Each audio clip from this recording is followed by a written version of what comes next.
Usually, how many devotees come on this thing? Another 4 or 5 people, Prabhu.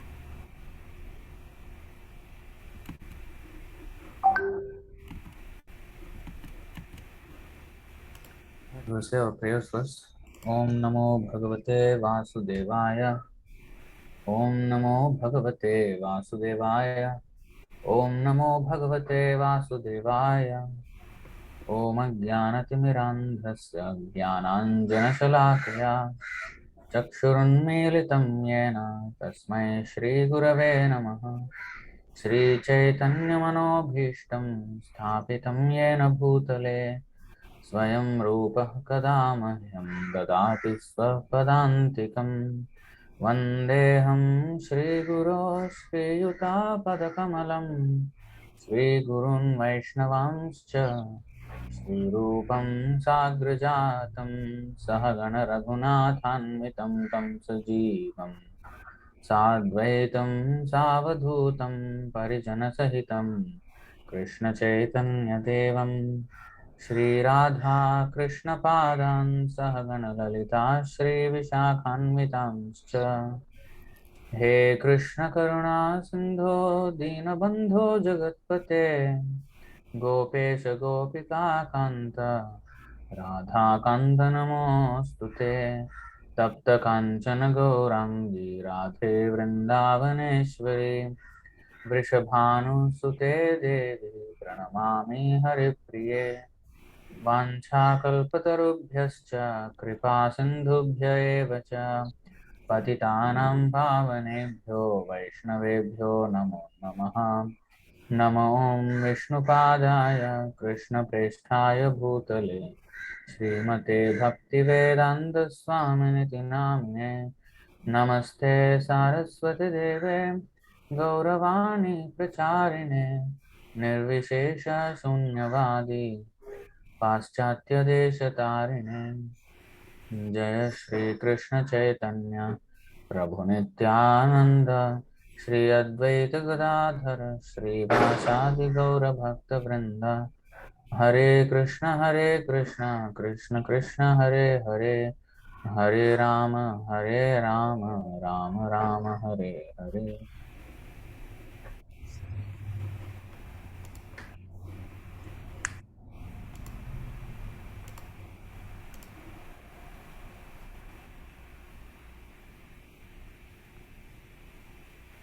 Is it like a question and answer or is it like a class? I did not see that. Question and answer session, Prabhu. Question. Okay, there is some question already. Huh? Please accept my humble obeisance as always to Prabhupada. Today my question is, as we are grihastha, if sometimes we have some engagement other than Krishna consciousness, then why it takes more time to get back to our original Krishna consciousness, though we are chanting every day?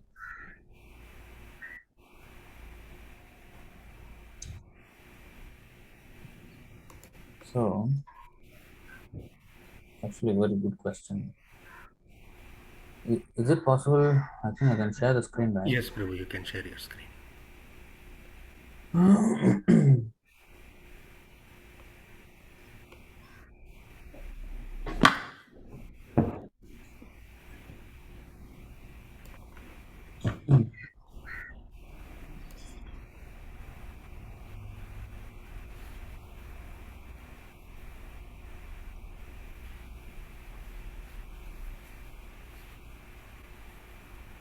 So this is actually in the Hari Bhakti Sudhodaya 8.51. Yasya yat sangatih pumso manivat syat satad gunaha swakulardhyay tato dhiman swayuthanyeva samshrayet. Is it how is the what is it called format? The devotees Yeah. read, is it? Yes, Prabhu. Okay. You can read this. As the qualities of a nearby object are reflected in a crystal, one similarly takes on the qualities of a person with whom he associates. Therefore, in order to increase one's devotional sentiment in his own line, a wise person should take shelter of those who have the same temperament. So and this is a crystal. Like if a crystal is if a blue object is put near the crystal appears blue also, and red, red. So like that. So whatever comes near the crystal is reflected, and also Chaitanya Mahaprabhu also said Cheto Darpana, so mirror. So we reflect. Our mind reflects whatever is put before it. That's why when we go to movie, um, the movie may be 2 3 hours, but then the songs in that movie, the subject of that movie, some dialogues, some jokes, this will remain, and we will be thinking about that for many days or weeks or months even. Okay, so if it is a scary movie, for example, after I come out from the theater, I'll be looking around here and there. Where is the ghost? I'll be always, for Gosh. weeks at least it'll stay. So the thing is, this mirror or crystal is a little bit even more intense, or a little bit different from the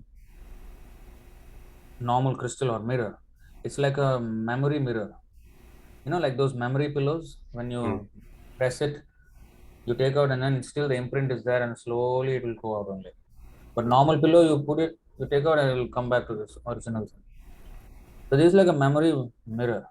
So usually when you put something in front of the mirror, it will reflect there. You take out, it will not reflect there. But this one, this mind is memory mirror. So it will reflect even after we have stopped watching the movie or stopped associating with the people. Those thoughts will still linger. That inertia will still be there. So we need to undo that.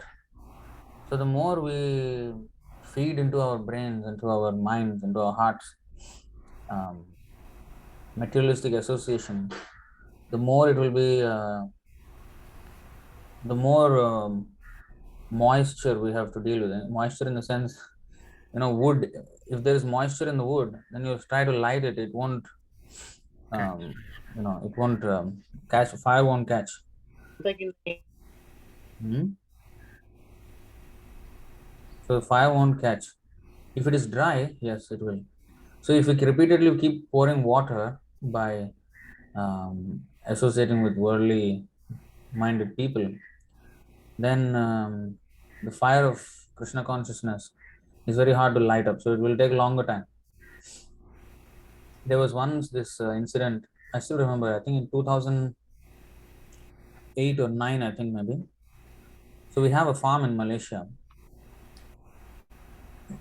So at that time, it was just like a forest land, and we were clearing that up in order to build a temple there, and make some land for some cultivation of some agricultural, some vegetables and all that.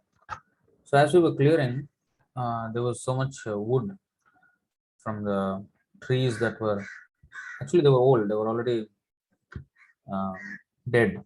So we had to cut them down with the saw and everything, and we put all that wood in one place, and we were trying to burn them.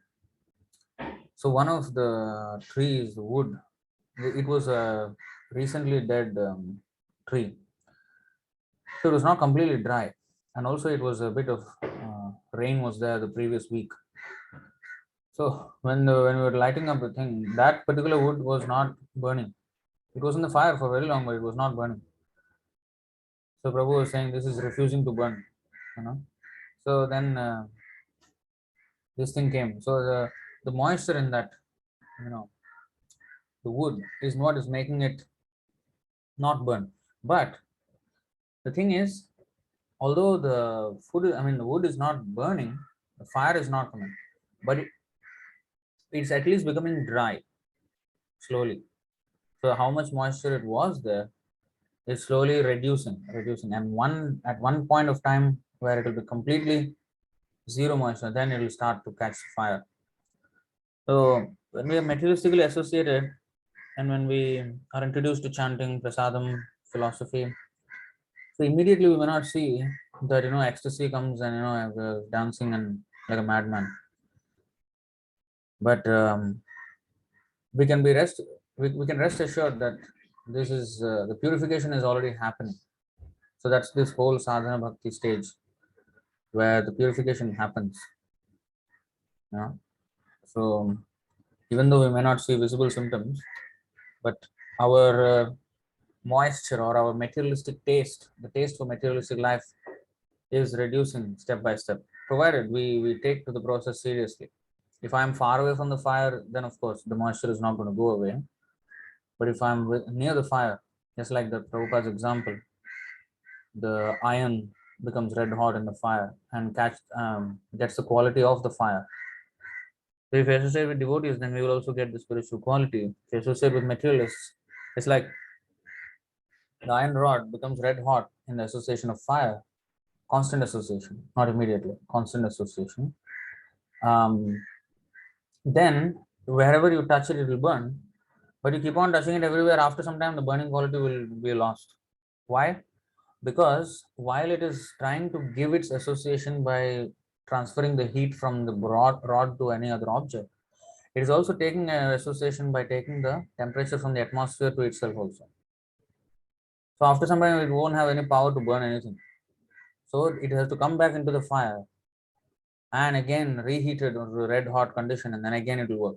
So similarly, we may be preaching, we may be interacting with the world, materialistic world, but unless we keep our devotional association close and regular, Nityam Bhagavat Sevaya, then we cannot have the strength to preach or convince others about devotional service and Krishna consciousness ourselves. We don't have we will not have the determination to do it.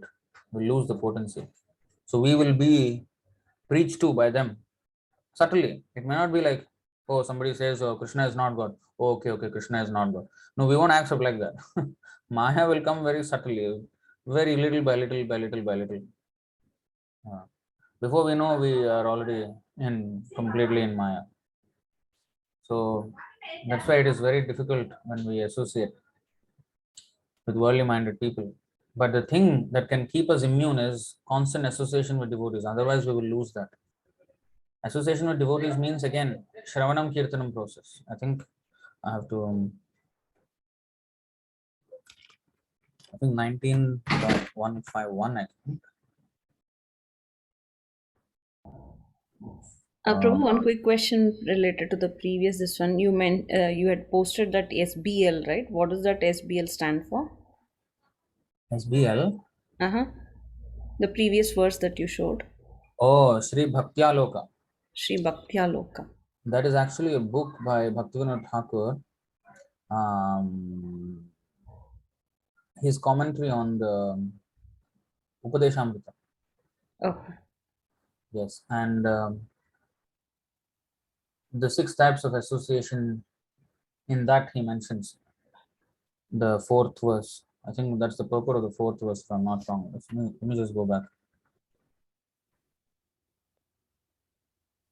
Tat tat karma pravartana. Okay, this is, you see, tat tat karma pravartana. 10th verse, right? Not 10th verse. 10th chapter of this book. But actually, Oh, you know okay. how Bhaktivinoda Thakur writes, like tat tat karma pravartana, that verse is a chapter. I mean, that line is a chapter. Mm-hmm. Just, I think it's in the second verse only. Mm-hmm. So like that he,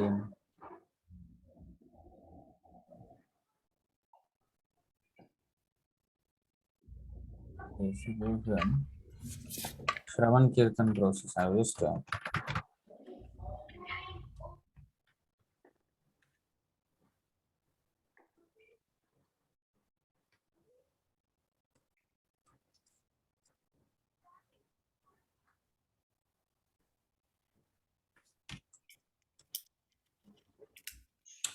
This is the thing. Yeah, 19152 purport. Okay. When a person receives a seed of devotional service, he should take care of it by becoming a gardener and sowing the seed in his heart. If he waters the seed gradually by the process of Shravan and Kirtan, hearing and chanting, the seed will begin to sprout. To live with devotees or to live in a temple means to associate with the Shravan Kirtan process. Sometimes neophyte devotees think that they can continue the Shravan Kirtan process without worshipping the deity. But the execution of such Shravan Kirtan is meant for highly developed devotees like Haridas Thakur, who engaged in the Shravan Kirtan process without worshipping the deity. However, one should not falsely imitate Haridas Thakur and abandon deity worship to try to engage solely in Shravan Kirtan. It is not possible for the neophyte devotee. So basically, the point I'm trying to make is to live association of devotees. To live with devotees means Shravan Kirtan process, not simply to live in the proximity of devotees and then talking nonsense. And that is Hare Prajalpa. Hare Krishna Prabhu, I have one question here.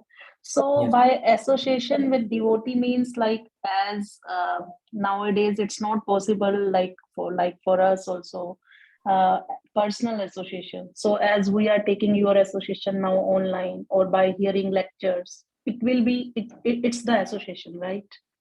Yeah. And when we hear, we have to also execute on it. So the advantage with physical association is that in the temple, that when we hear and then when we actually do, we are forced to do in the association of devotees. But if we lecture is like only like maybe 1 2 hours, and then after that we are left on our own again.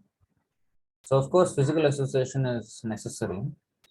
That's why temple is necessary, so that devotees can physically congregate and they can engage all their senses. Shravan Kirtan means to understand and then to apply after that, Mhm. not just a theoretical accumulation and practical complete laziness.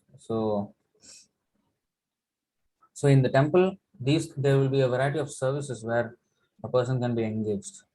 Whereas when we are alone, then it will be a little bit difficult, but of course possible. But just that, you know, sometimes our determination, So to keep that alive, association of devotees is very essential. And sometimes we may be even doing it wrong. Like we may be doing it in one way, but actually maybe that's not the right way. And then the association of devotees will be corrected, and we will be encouraged. We will be shown new services and take on new responsibilities.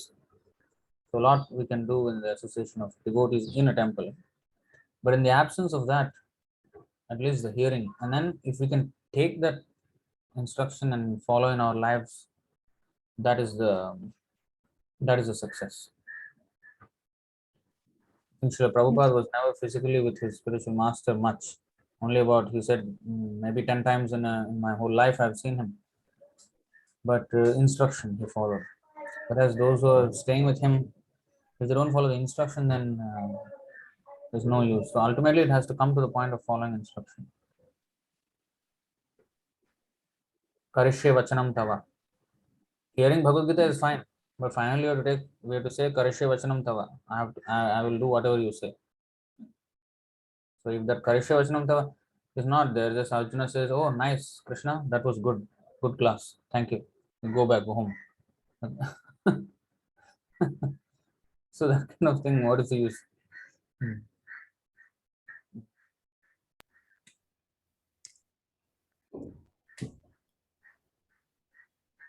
Of course, you can show this verse.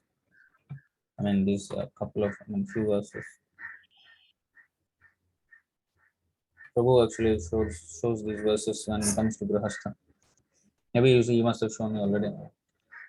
Sri Yudhishthira Vacha. Grihastha etam padavim. Or maybe you can read. Somebody can read. Padhyali Mataji, do you want to read? And Yes, chant the Prabhu. verse.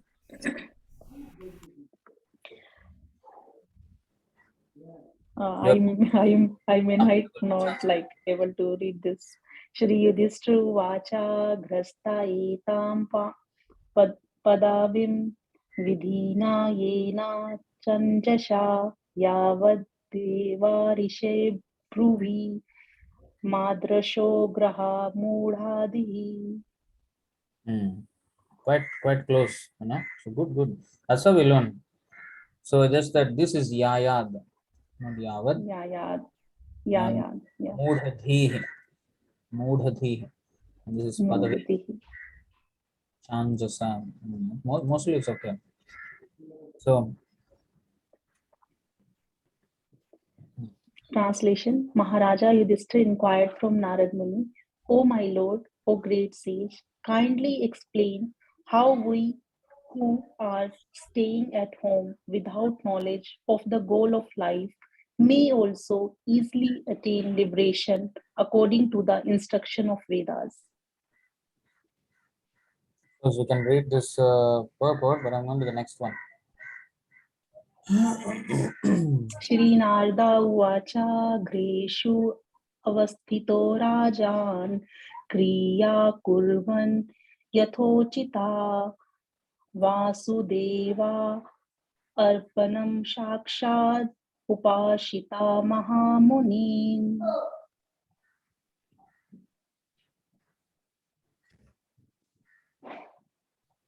Sorry. Translation: Narada Muni replied, My dear king, those who stay at home as householders must act to earn their livelihood, and instead of trying to enjoy the results of their work themselves, they should offer these results to Krishna, Vasudeva. How to satisfy Vasudeva in the life can be perfectly understood through the association of great devotees of Lord.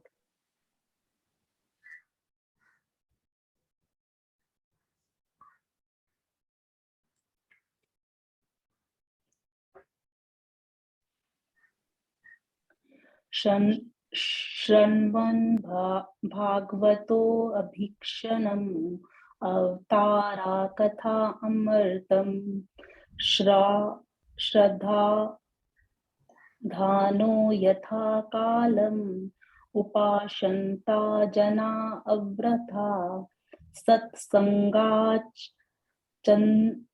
चनाकिः संगम् आत्मा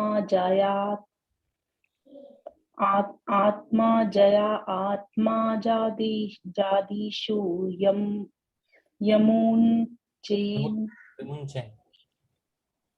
यमुञ्चेन् मुच्यमानेषु स्वयं स्वप्नवद् उत्थितः. We actually listen to the Sanskrit words here. Very nice. Shrinvan Bhagavatah Abhikshnam. Always hearing of the Lord. Abhikshnam. Same Nityam Bhagavat Seva. Avatara Kathamritam. Shraddhadhano Yatha Kalam. According to time. Generally, a grihastha can find time in the evening or in the afternoon. So, whenever he gets time, see Yatha Kalam. Whenever we get time. Because not all the time he can do this because of his engagements in this material world. But according to time, so whenever he can find time, yatha kalam, then in satsangat, shanakai, gradually, atmajadishu, vimunchen, muchamaneshu. Swayam swapnavat uttitha. Swapna means dream, as if he has awakened from dream. It's a very nice verse. Translation: Grihastha must associate again and again with saintly persons, and with great respect he must hear the nectar of the activities of the Supreme Lord and his incarnations, as these activities are described in Srimad Bhagavatam and other Puranas. Thus, one should gradually become detached from the affection for his wife and children, exactly like a man awakening from a dream. So this is the solution for not only grihasthas, I mean everywhere. Grihastha means actually, there is many meanings. Grihastha means householder, yes. But griha means a dwelling place. So this materialistic world, this material universe is also a griha. Anybody is in this material world, he is also a grihastha. And his body is also a house for the soul. That is also griha. So if you take in any way, stha means one who is situated. Grihastha, who is situated in a house. Of course, ashram wise, especially meant for the ashram. But if you take the broad meaning of grihastha, then it is for everyone actually. I think we can go to next verse. These purports are also very enlightening, but okay. यावद् यावदर्थम् उपासीनो देहे गेहे च पण्डितः विरक्तो रक्तवत् तत्र नृलोके नरतां न्यसेत्.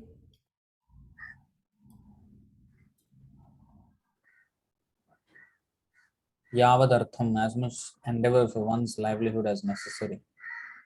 Upasino. While working to earn his livelihood as much as necessary to maintain body and soul together, one who is actually learned should live in human society unattached to family affairs, although externally appearing very much attached. You got to become a good actor.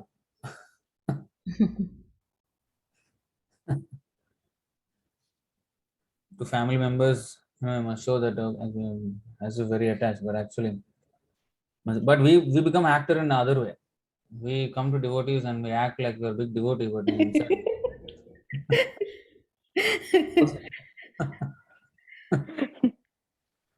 but So otherwise, true. it's just like a material person. It's so We should, true, bro. So true. so we should become actor in the proper way, as Krishna said here.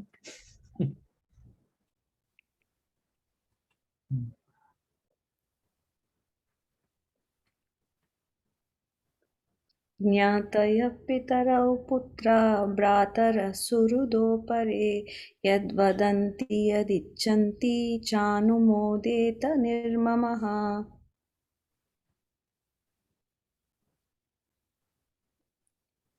An intelligent man in human society should make his own program of activities very simple. If there are suggestions from his friends, children, parents, brothers, or anyone else, he should externally agree, saying, yes, that is all right, but internally he should be determined not to create a cumbersome life in which the purpose of life will not be fulfilled. The same verse is there in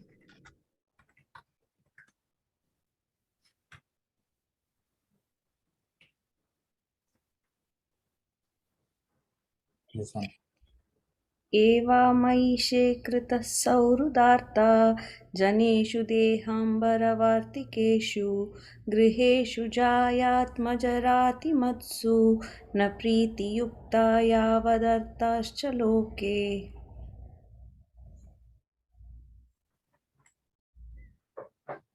Manu Prabhu, you want to read? Manu Prabhu Yes, is I here. can read. Hare Krishna, Dhammasanam. Hare Krishna Prabhu, Bhagavad Pranam, always Prabhupada. Nice to see you. Nice to see you too, Tattvavit Prabhu, and all the Prabhujis and Matajis here on this call. Jai Shri Prabhupada, Jai Sundar Gopal Prabhu. All Jai. those who are interested in reviving Krishna consciousness and increasing their love of Godhead do not like to do anything that is not related to Krishna. They are not interested in mingling with people who are busy maintaining their bodies, eating, sleeping, mating, and defending. They're not attached to their homes, although they may be householders, nor are they attached to their wives, children, friends, or wealth. At the same time, they are not indifferent to the execution of their duty. Such people are Just a second, sorry. At the same time, they are not indifferent to execution of their duties.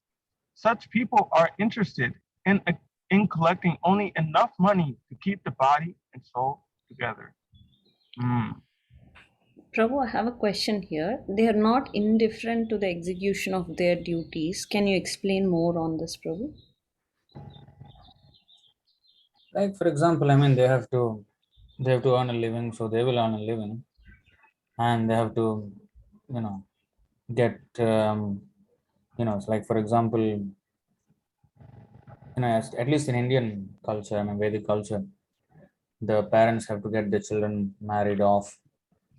If I mean, especially if it's a girl, There are many responsibilities are there. They're not indifferent to them, but you know they understand that actually the real responsibility is, we know this verse.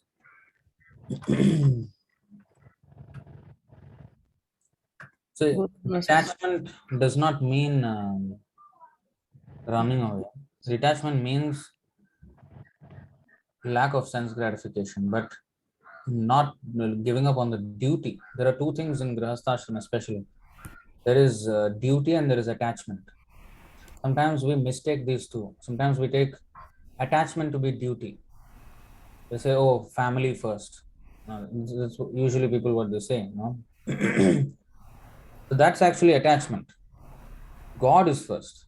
And then family is supposed to be uh, engaged in his service. Manasa deho geho jo ki chumor arpilu tuapade nand kishore. Bhaktivinoda Thakur sings. Song. Whatever. Mm.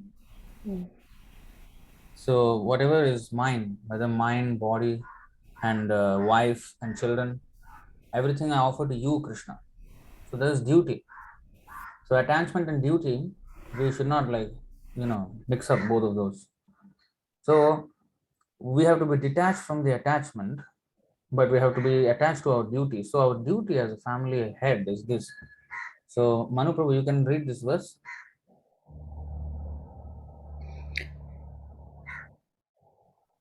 All right.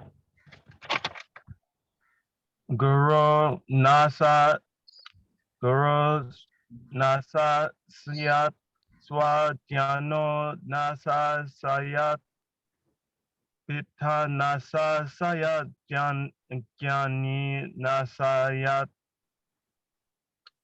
Divyam Nata Sayan Nat Pati Chasayan Nat Mokchayat Yaha Sumati Mrityam. Hare Krishna. Good, good. Hmm. Unless we practice, we won't improve, no? Hare Krishna. I gotta thank the group chat Good. time in No, it's every day good. with Bhagavad Gita reading. One who cannot deliver his dependents from the path of repeated birth and death should never become a spiritual master, a relative, a father, a husband, a mother, or a worshipful demigod. So this is actual responsibility. So this we cannot shun. We cannot shun away from this. But people give up this duty and just consider attachment. And materially they calculate their duties. That's why Prabhupada very nicely said dharma means prescribed duties, not whimsical duties. Because if I say that, okay, I have to provide for the education of my children, that's good. But what education? That cannot be whimsical. Just like Western, this whole modern education, it's very whimsical. They're teaching people how to get into lust. That's all, and how to provide for your lust. That's all. They put university there, boys and girls mingle, they have lust, and then you have to study the university and get some money because you have to maintain that lust. That whole janasya mohoya maham mameti. So that's the whole program package. So how to be trapped in this material world. So that's a whimsical duty to provide for the children's education in that manner. But to provide for children's education in a spiritual way, this Krishna consciousness education, that is the real duty. So that's why prescribed duties. Prescription doctor gives, not I give. I like this medicine, sir. Please give me this one. I cannot. That's not a prescription. That's whimsical. So prescribed duties. And this Prahlad Maharaj very clearly says the Srimad Bhagavatam. I think this is also there in the somewhere in the 11th canto. Prabhu used to show this.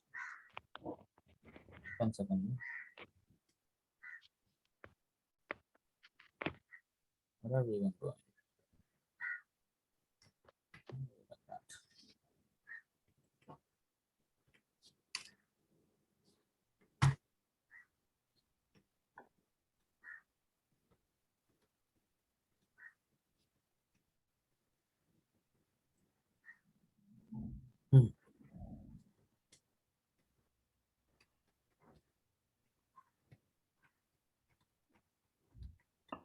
So 7th canto, 5th chapter, 23 and 24.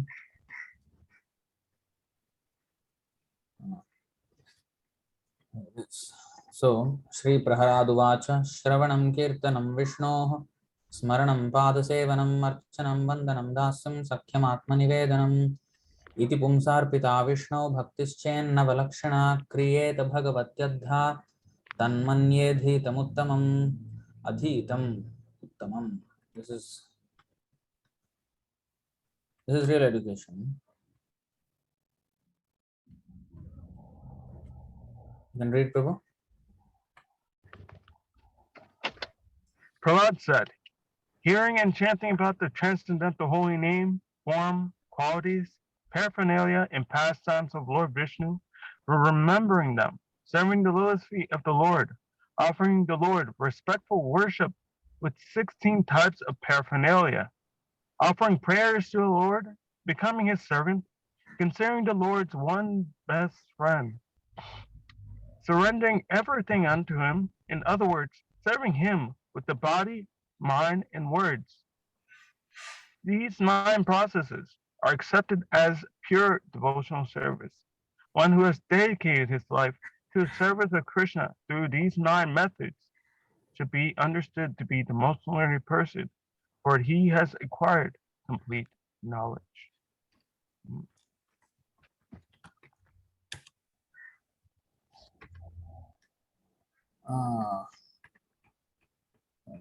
Find it.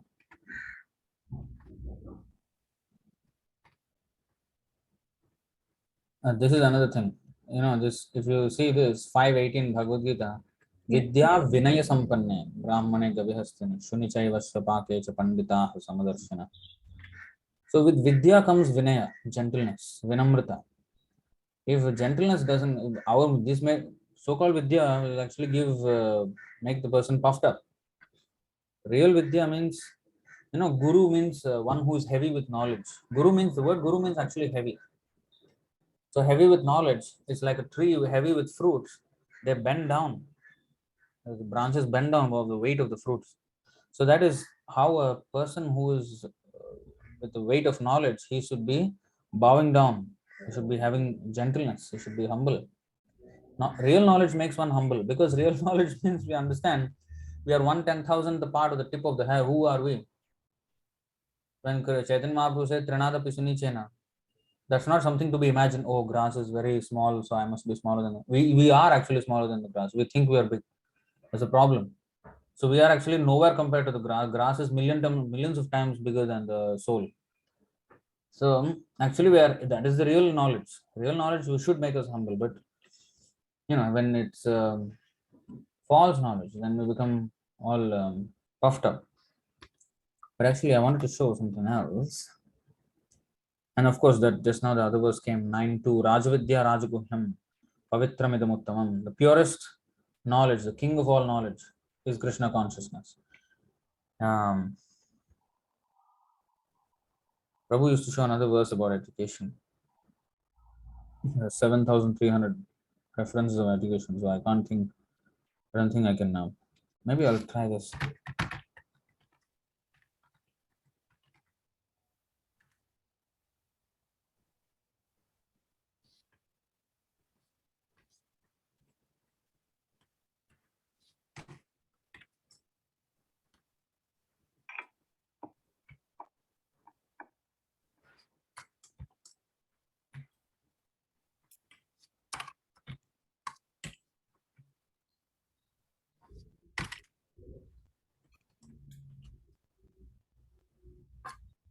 The intelligence of the intelligent.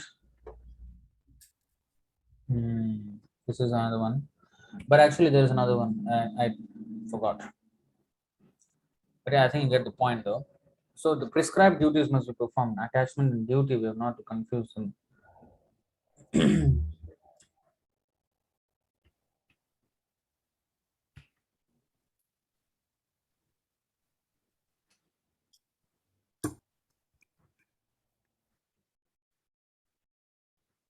Yeah, actually, I wanted to come back to this. You see, now this is there, how one has to conduct oneself. But the important thing is, even though devotees may be engaged in the materialistic world, they have to be very, very careful, because this is ultimately the truth that, see, if you see the next three verses, they're actually one continuum, and the message is very important. Nunam pramattah kurute vikarma yadindriya pritaya apranoti nasadhu manye yata atmanoyam asanna pikleshada asadeha.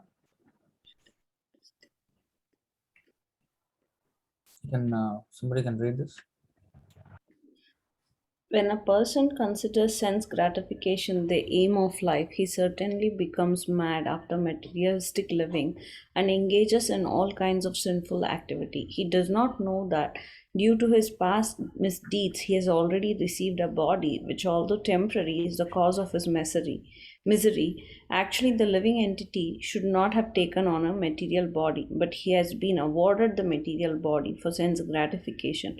Therefore, I think it not befitting an intelligent man to involve himself again in the activities of sense and activities of where did I? Sorry, I moved it at the wrong time. Last but one line. Okay, activities of sense gratification by which he perpetually gets material bodies one after another. So, okay. Now, actually, the next verse.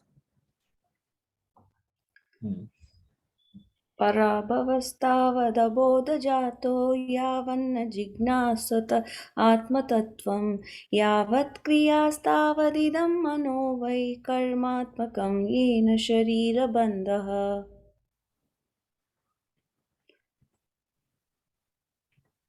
As long as one does not inquire about the spiritual values of life, one is defeated and subjected to miseries arising from ignorance. Be it sinful or pious, karma has its resultant actions. If a person is engaged in any kind of karma, his mind is called karmatmaka, colored with fruitive activity. As long as the mind is impure, consciousness is unclear, and as long as one is absorbed in fruitive activity, he has to accept a material body. Now, in this, the karmatmakam yena sharira bandha. So karmatmakam means absorbed in material activities. So if even when we are devotees, if we are absorbed only in material activities, then we can be assured that sharira bandha, bondage in material body, is sure. So sometimes, devotees are always thinking, I don't want to come back to this material world, this is very painful. But saying is one thing, but actually being serious about it is another thing. Because if we don't want to come back to this material world, there has to be zero karmatmakam absorbed in material activities. And then the next verse actually says it even more clearer.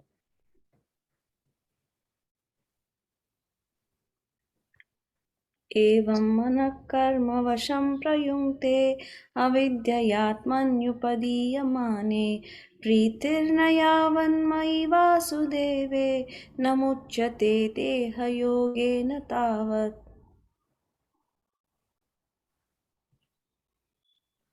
Padyavali Mataji, you want to read?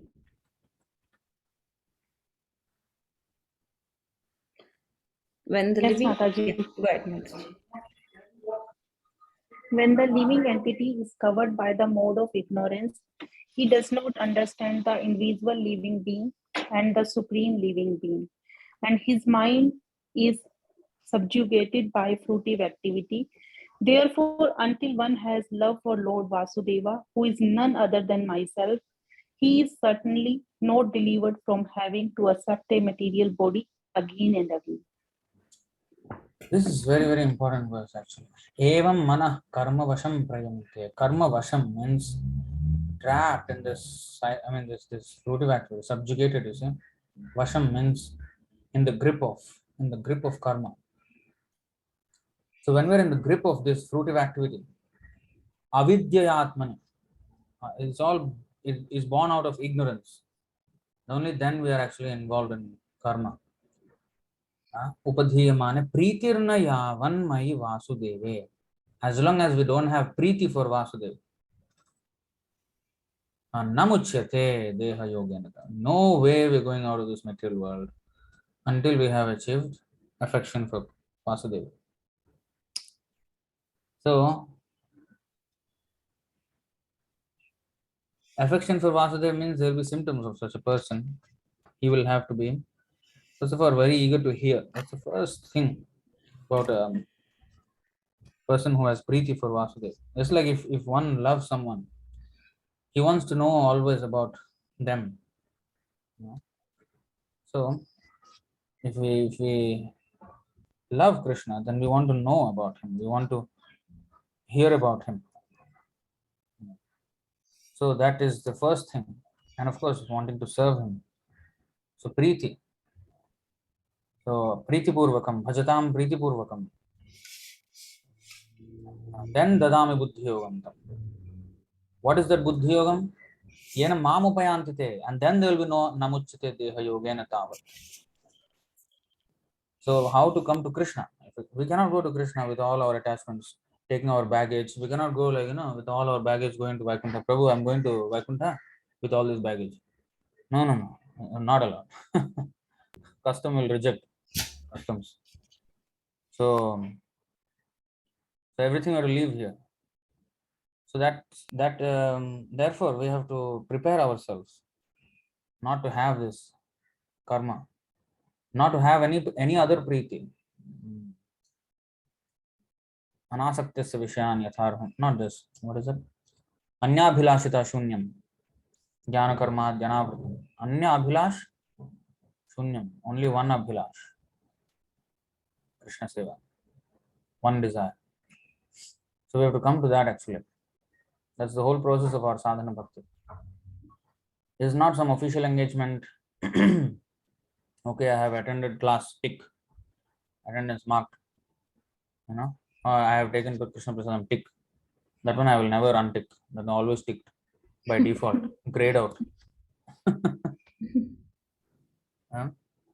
So I have chanted 16 tick. How I chanted is another matter, but tick. So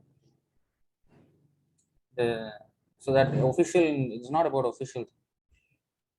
Reading also. Sometimes in the beginning we are very curious to read what is there, what is there. After we have read something, okay, I think I fairly understand Krishna consciousness now. No need to read anymore because I get it. I get what Prabhupada is trying to say. And that's it. But those who are actually devotees, they will relish. Even read 100 times, 200 times.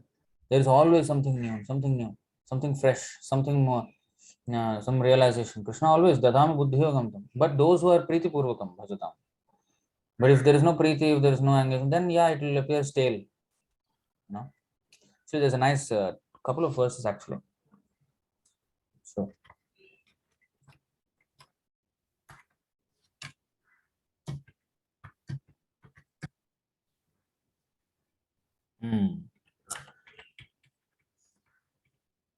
this is actually spoken by Sandipani Muni to Krishna and Sudama. Sham Prabhu, maybe you can read. Yes, Prabhu. Tushtoham bodvijashreshtaha satya santu manorataha chandamsi ayata yamani bhavatvi iha paratra cha.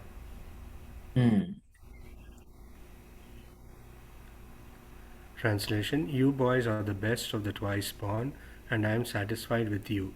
May all your desires be fulfilled, and may the Vedic mantras you have learned never lose their meaning for you in this world or the next. This is very, very important verse because, see, Sandipani Muni is the spiritual master. Now he said Tushtoham. He said Tushtoham. Tushta means satisfied. Aham. I am satisfied with you. So the spiritual master's satisfaction. Yes, prasadat bhagavad prasad. That means Krishna, of course, Krishna is the disciple here. And if the Sandipani Muni is satisfied, Krishna is satisfied. And Krishna is actually Jagat Guru, but he became disciple. But the principle here, Krishna is teaching that if the spiritual master is tushta, if he is satisfied, then chandamsi ayata yamani satyaha santu manoratha. May all your desires be fulfilled. Desire means, if spiritual master is pleased, means that means the disciple has no material desire. If the disciple has material desire, the spiritual master is not pleased. So when he says manoratha, all these desires fulfill means all spiritual desires. This time every morning we sing Jai Prasade Pure Sarva Asha. By the mercy of the spiritual master, all desires will be fulfilled. What kind of desires? I want bungalow, I want car. This kind of desire won't be fulfilled. Forget it. Spiritual. Only spiritual desires. How to serve Krishna. In fact, just like the Kacham Vishinvan Apidivya Ratnam Swaman Kritarthosmi Varam Nayache. Dhruv Maharaj went to Vishnu for a post of greater than Brahma, highest post in the universe. But then when he saw Vishnu, he thought that desire is like a broken piece of glass compared to this diamond now I have gotten. So in that way, Jai Prasade Pure Sarva Asha. He thought position greater than Brahma will fulfill all his desires. But he found that desire to be so small that it's like a broken piece of glass. Whereas Vishnu's darshan is actually like the diamond, a ratna, like a gem. So compared to gem, what is a glass piece? So that is fulfillment of all desires. And chandamsi ayatayamana, this is very important. Chandamsi means the Vedic mantras. That means whatever we learn from the spiritual master never grows old. And you see, this is also not Prabhupada's purport. You see, there is a very important insight here. Cooked food left sitting for 3 hours is called yatayama. If you remember Bhagavad Gita, 17th chapter, 10th verse, I don't know. I'll just take out that and come here again. You see, food in the mode of ignorance. Yatayamam gatarasam puti pariyushitam chayat uchishtam apichamedhyam bhojanam tamasapriyam. Yatayamam means food cooked more than 3 hours ago. And such food, gatarasam. Rasam means taste. Gatarasam means taste is gone away from that food. Tasteless, that means. So such food, old stale food, will become tasteless. So that is in the mode of ignorance. So in that verse, in just now that Sandipani Muni's verse, here is yatayamam. Just look at the meaning. Food cooked 3 hours before being eaten. There in that verse, it is ayatayamani. Exactly opposite. Yatayamam, ayatayamam. So if you go back, see, ayatayamani. It never grow old, never grows stale. Whatever we learn from our guru never grows stale, never becomes out of relevance. Actually, Krishna consciousness is always relevant, but sometimes maybe in the beginning we may be very enthusiastic, but if we are not careful, we may become unenthusiastic again. In fact, Satsvarup Das Goswami, one of the so-called ISKCON gurus, he said in 2007, this was about 40 years since he started, 67 he started. In 2007, he wrote one article. He said, the holy name has become very dry for me. He said, I don't have any more taste in chanting. This is the result of yatayamam. Because why? Because tushtoham hasn't happened. The spiritual master is not satisfied with what he's doing. And therefore, everything becomes old, everything becomes stale. Krishna consciousness, although ever fresh, will become stale for such a person, offensive person. And you see, may the Vedic mantras you have learned never lose their meaning for you in this world or the next. So this is extremely important.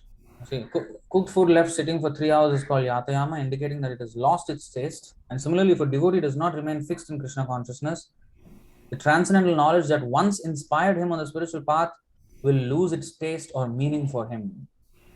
Thus, Sandipani Muni blesses his disciples that the Vedic mantras which reveal the absolute truth will never lose their meaning for them, but will remain ever fresh in their minds. So if we want Krishna consciousness to be ever fresh, which we always hear, like Rupa Goswami is saying, I want millions of tongues. Where is he getting that kind of taste? If you see this.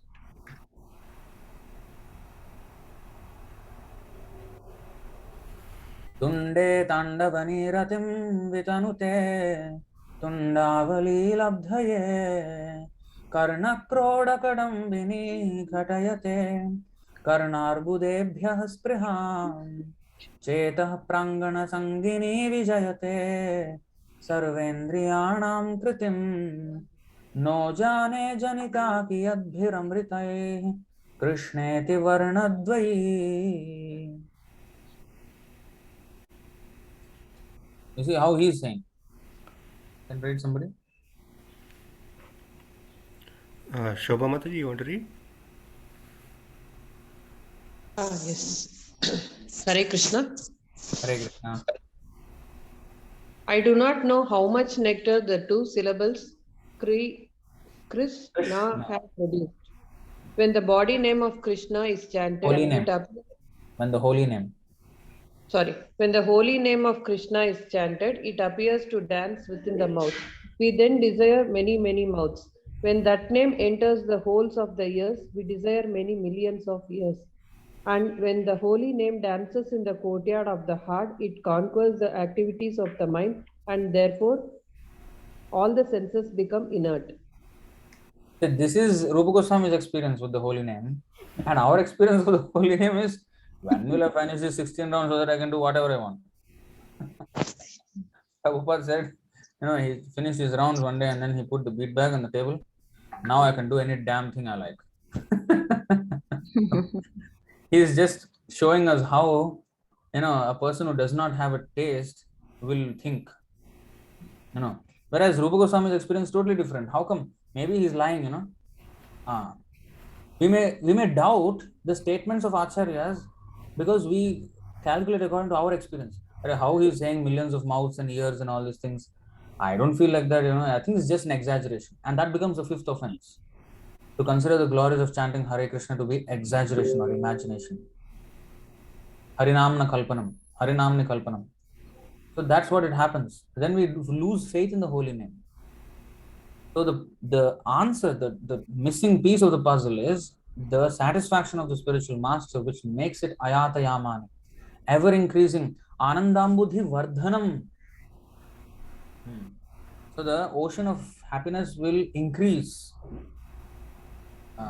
It does not stay just static. So that happens with following the instruction of the spiritual master. And the same thing, I think 10:45:48. I think once again I just Oh, here also 4:13:27.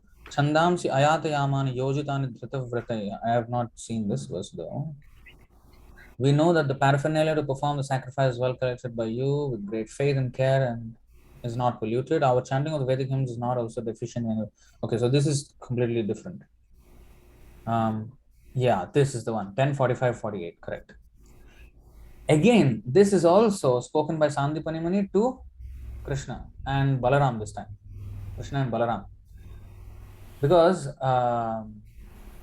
they return the son of the spiritual master. Okay? At that time, the Guru says this. He says, Gacchatam swagraham viro kirtirvamastu pavani chandam syayatayamani bhavantviva paratracha. Bhavantviha paratracha. O heroes, now please return home. May your fame sanctify the world and may the Vedic hymns be ever fresh in your minds in both this life and next. And if you see this verse, spiritual life is actually ever fresh.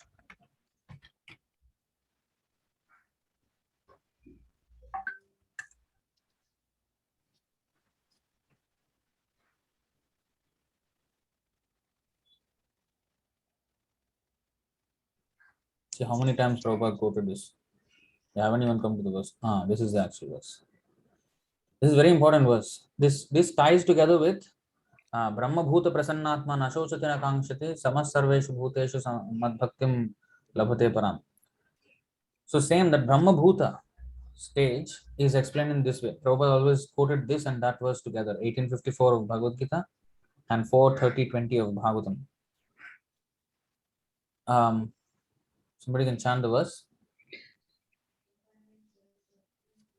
Hare Shloka, Krishna. yeah, read. If Nivya vid Navyavat. Navyavat. Navya Navyavat Dridaya Jnano Brahm Brahmit Tat Brahma Viti Bihi Vadibihi Na Mu Yanti Na So Chanti Na Hershyanti Yato Gataha. Navyavat means, Navya means new. Vat means like, always like new. Ever increasingly fresh. You see this? Always engaging in the activities of devotional service, devotees feel ever increasingly fresh and new in all their activities. The all-knower, the super soul within the heart of the devotee, makes everything increasingly fresh. This is known as the Brahman position by the advocates of the absolute truth. In such a liberated stage, Brahma Bhuta, one is never bewildered, nor does one lament or become unnecessarily jubilant. This is due to the Brahma Bhuta situation. This is the Brahma Bhuta Prasannatma platform. Everything is increasingly fresh, not just fresh, increasingly fresh. Here in the material world is just the opposite. Everything is fresh, and with time it becomes stale. There it becomes fresh and increasingly fresh over time. Anandambudhi Vardhanam. The other verse is by Rukmini. She said this. Brahman Krishna Katha Punya Madhvir Lokamalapaha Konu Tripyeta Shranvana Shrutagno Nitya Nutana. Krishna is ever fresh, you see. Nitya Nutana. Nutana means again new. Nitya Nutana, always new. Always new means now it is new. Next moment, how can it be new? Because it was already there. It became more new. That's why it is newer than before. Okay. So it is ever fresh. What experienced listener, O Brahmana, could ever grow saturated with while listening to the pious, charming, and ever fresh topics of Lord Krishna, which cleanse away the world's contamination? Of course, Navayauvanam. Krishna is also Navayauvanam, ever fresh and ever youthful. Youthful life is the like a freshly blooming youth. That is the most highlight of one's life, youthful life. So, but he's ever fresh, always youthful, Navayauvanam. And Krishna's topics are also ever fresh, Nitya Nutana, Navyavat. All these words are used, ever fresh. But we can only experience. And Rupa Goswami is saying millions of ears and tongues, and even Prithu Maharaj is saying,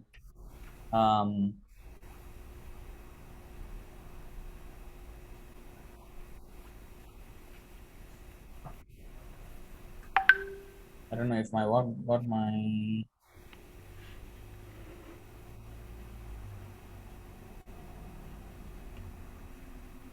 this is the one. My dear Lord, 24. One second. Sanskrit.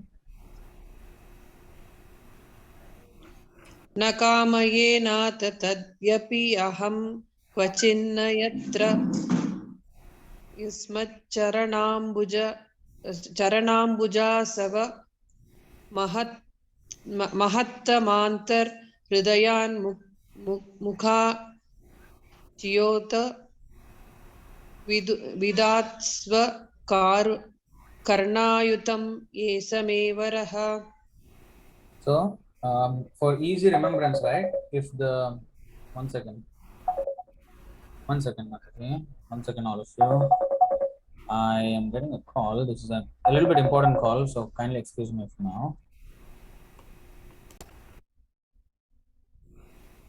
Okay, sorry about that. So, if we can learn the tune, then it will be easier to remember. So, if we chant this in the tune, न कामयेनाथ तदप्यहं क्वचिन् न यत्र युष्मच्चरणाम्बुजासवः महत्तमान्तर्हृदयान्मुखच्युतो विधत्स्व कर्णायुतमेष मे वरः. then it will flow. So eventually you will, actually I did a course on Shloka Learning Course. It's actually a 7-part video series on our ISKM TV YouTube channel, I think two years ago. So that will help everyone who is interested in, we have to actually learn the Sanskrit. That's the reason why Prabhupada wrote word to word meaning for all 18,000 verses of Bhagavatam, all 11,500 verses of Chaitanya Charitamrita, and all 700 verses of Bhagavad Gita. He said, I'm not trying to show off my scholarship by presenting the word to word meaning and all this. This is a service so that everybody can learn eventually. So, why I'm actually, even though you may not be experienced in chanting, but I'm just making you chant so that you get used to the Sanskrit. And that's why then you can have a very deep understanding of the verses. So, anyway, Karnayutam here. Ayutam means more than crore. Crore in India, crore means 10 million. Ayutam means even more than that. I think 10 or 100 times more than that. Karna means ears. Ayutam means same.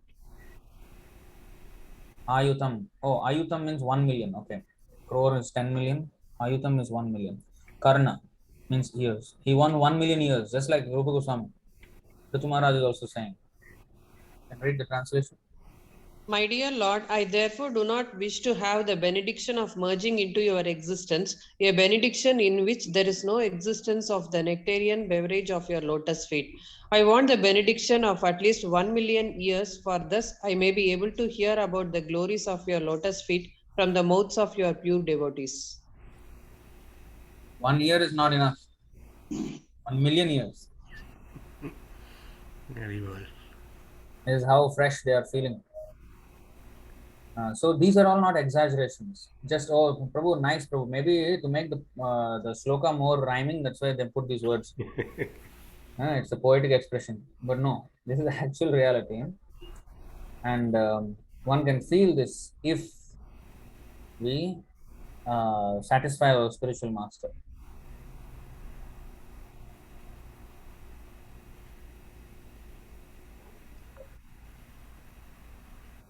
We have more questions actually. I did not even look at the chat.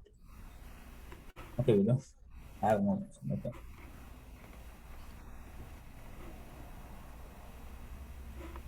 So that is the whole secret. Satisfaction of the spiritual master. Shobha, do you have any questions? Regarding the tune of chanting these slokas, some small texts will have different tunes, Prabhuji. Yes, so Chanda.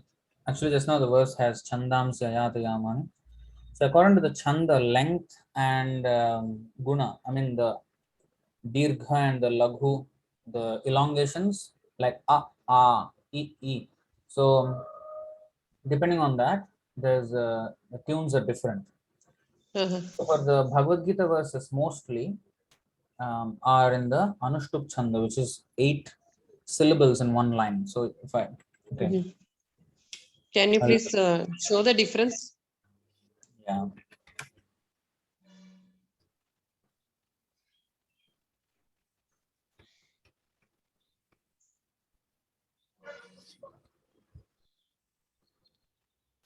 Okay, you see, this is a short verse.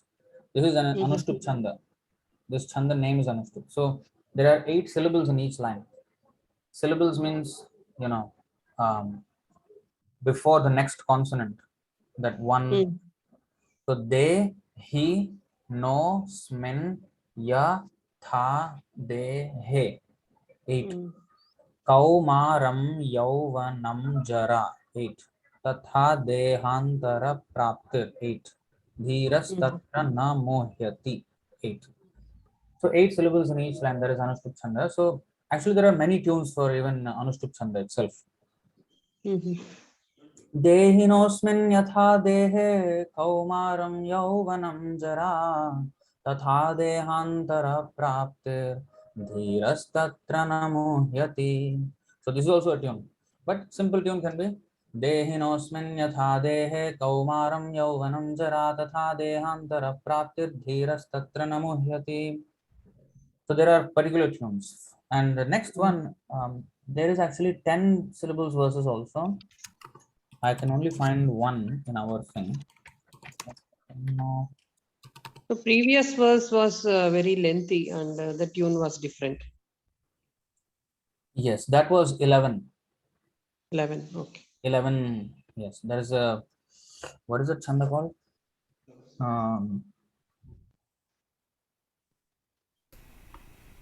Trishtup chanda. Mm-hmm. Trishtup chanda is 11. Nari stanam hara. Nari desham.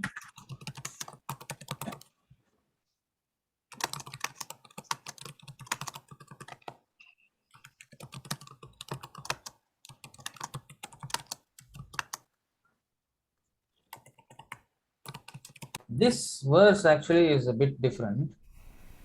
The all are different, like 10, 8, 10, 11, like that. I don't know what chanda is this, but some tunes I just made up. But they fit very well, so I just keep it there. So this one, if I would chant Naristana bharanabhidesham drishtva maga mohavesham etanmam savasadi vikaram manasi vichintaya varam varam. So this is different tune. And like that, I mean, so 11, there is 12, there is 14, even 13 is there. 14, which is, what is that? This Govindamadi Purusham Tamaham Bhajami, that is 14 syllables, that tune. And then 15, for example, there are many 15 verses that I can take from, this verse 1090 48. जयति जननिवासो देवकी जन्मवादो यदुवर परिषत्स्वैर्दोर्भिरस्यन्न धर्मं स्थिरचरवृजिनघ्नः सुस्मितश्रीमुखेन व्रजपुरवनितानां वर्धयन् कामदेवम्. And there is 17 syllables, which is, that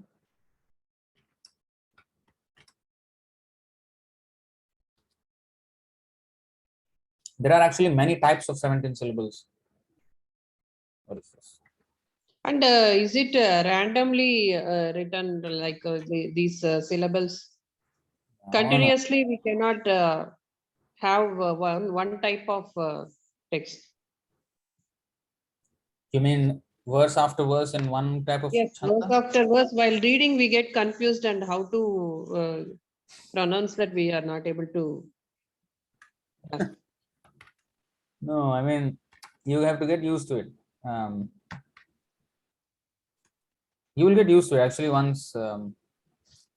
This is the one. This is actually a very famous verse. And this tune, there are two tunes. There is one established tune, and I did not know that tune in the beginning, so I just made up. But it fits actually very well, and it's easier than the established one. So this is a 17 syllable tune, one of the different types of 17 syllable tunes.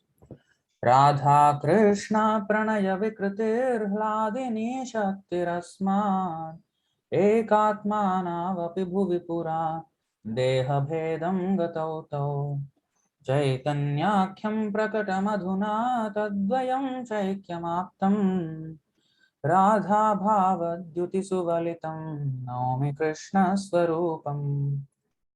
So this is about the Radha Krishna. Chaitanya Mahaprabhu is, Radha Krishna together. So this Adila Chaitanya Charitamrita 1.5. Even in Nectar of Instruction, the last verse is 17 syllables, same tune as this. But if you go to 1.4, just the verse before this, I don't know what chanda is that, but it's a totally different tune. So, but this also we made up this tune. Anarpita charim chirat karunayavatirna kalo samarpayitumunnatojvalarasam svabhakti shriyam. हरिः पुरटसुन्दरद्युतिकदम्बसन्दीपितः सदा हृदयकन्दरे स्फुरतु वः शचीनन्दनः.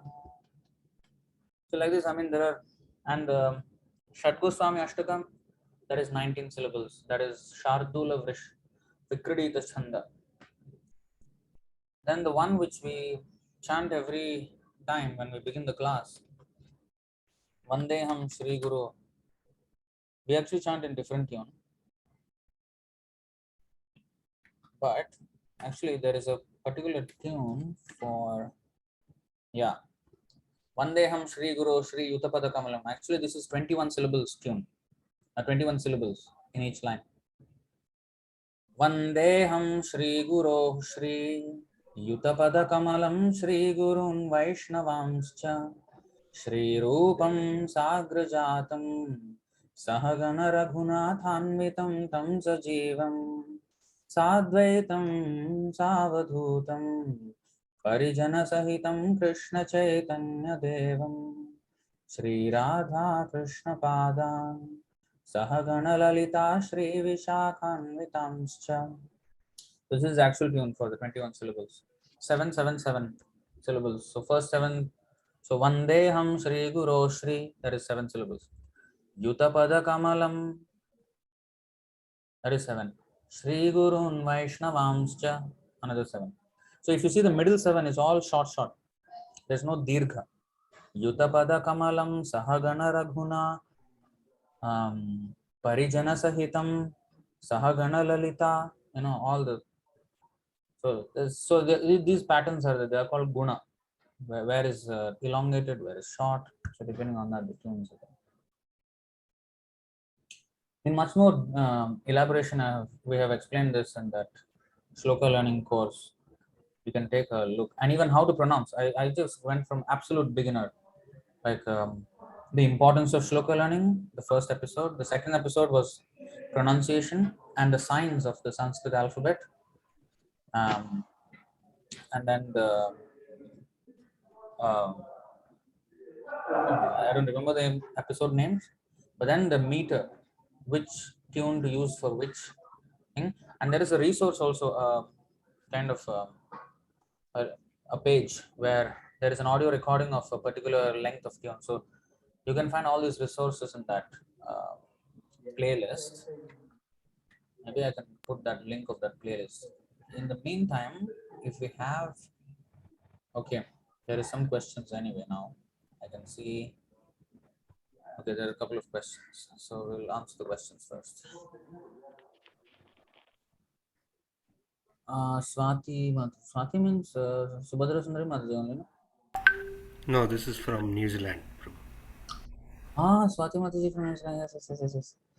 How bhakti gets affected if initiated from unauthorized person? Oh my God. I really feel for her confusion.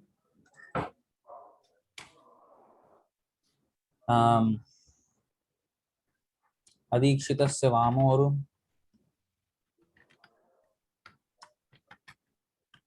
This is another one, but let's go to this one first. Madhya 15.108 purport.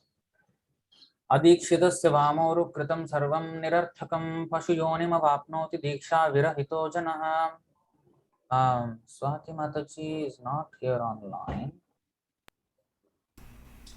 So No, she's changed her name, Mukesh Saifun, I think. Yeah. Mukesh Saifun. Okay. Maybe she got disconnected. Maybe she can read then the translation. She's in the connecting from the office, Prabhu, so she cannot read. Okay, maybe you can read them. Yeah. Adikshitasya vamoru kritam sarvam nirartakam pashuyonim avapnoti diksha virahito janaha. Unless one is initiated by a bona fide spiritual master, all his devotional activities are useless. A person who is not properly initiated can descend again into the animal species.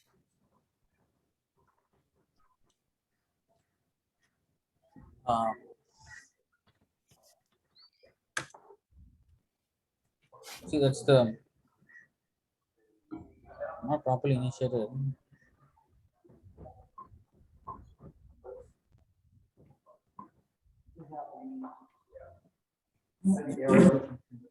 The Pancharatra, Srila Jiva Goswami. Yeah. Srila Jiva Goswami, however, has quoted this verse from the Narada Pancharatra. Avaishnavopadishtena mantrena nirayam rajet punashcha vidina samyak grahayed Vaishnavad guru. One who is initiated into a mantra by a non Vaishnava must go to hell.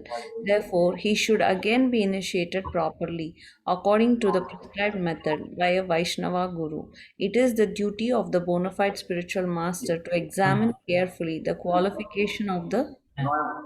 Mataji, just until that quotation only, Okay. that translation.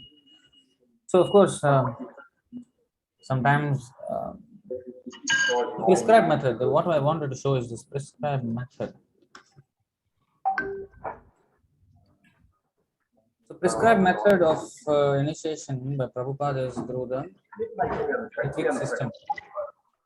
And, sometimes it may not be Avaishnava, but it has to be done in the prescribed method, what Prabhupada suggested. Now, of course, the prescribed method should be that ISKCON GBC should have handled this nicely, and the Ritviks, they should have initiated on behalf of Srila Prabhupada. In the absence of such a system, then there has to be the instruction of the spiritual master is more important than simply the bureaucracy, and especially when something is not going all right. So we have to. So there has to be a like-minded devotee association. What is that? Sajatiya shaye snigdhe sadho sangha svato vare. Another very important verse for all Vaishnavas. I'll just go there.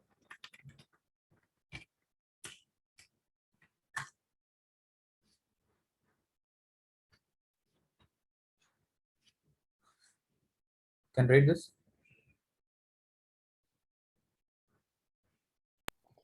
श्रीमद्भागवतामृतानाम् आश्वदो रसिकै सह सजति यासये स्निग्धे साधौ सङ्गस्वतो वरे. So this is a very important verse. One should taste the meaning of Srimad Bhagavatam in the association of pure devotees, and one should associate with the devotees who are more advanced than oneself and who are endowed with a similar type of affection for the Lord. So this Sajatiya is also can be said as Svajati. So this Svajati is alluded to by Srila Prabhupada in this purport.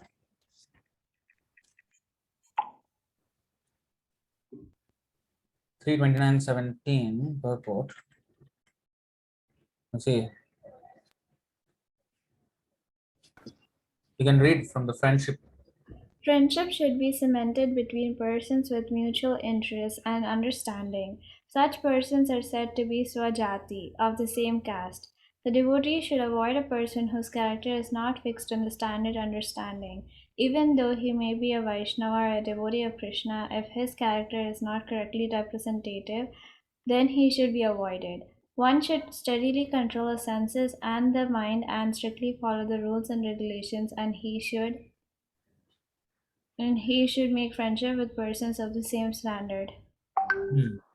So this is becoming more and more important day by day, because in our movement, first of all, it started with Prabhupada's movement, the ISKCON, and actually that's where we know. But actually, even before that, the Gaudiya Math is started by Bhaktisiddhanta Saraswati Thakur, and this happens all the time.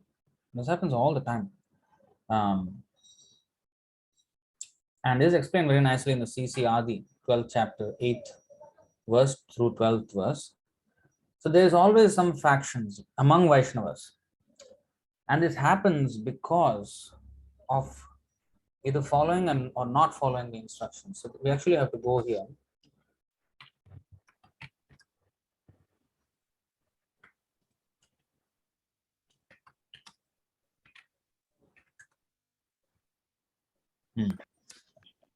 प्रथमे त एकमत आचार्येरगण पाचे दुई मत hell दैवेर कारण. Is this the daughter of Subhadra Mataji? Oh, yes, true. Very nice. At first, all the followers of Advaita Acharya shared a single opinion, but later they followed two different opinions as ordained by Providence. This is the thing. So we all want, we are we are trying to preach the message of unity and peace with Krishna in the center, but our movement is in pieces, not in peace, in pieces. So why is this happening? So why should devotees be so divided and everything? So, but this is the reason. As long as we are cent percent stuck to the instruction of the spiritual master, that is the unifying factor, and not the externals. Oh, I'm dressing like a devotee, you're also dressing like a devotee, why we should have. No, where is the following? Where is the agreement should be on the principles of following the instructions. So, you see, the opinion, you see, at first all the followers of Advaita Acharya shared a single opinion, but later they followed two different opinions as ordained by Providence. Okay, you can actually read this purport, this is very instructive. The words Daivera Karana indicate that by dint of providence or by God's will, the followers of Advaita Acharya divided into two parties.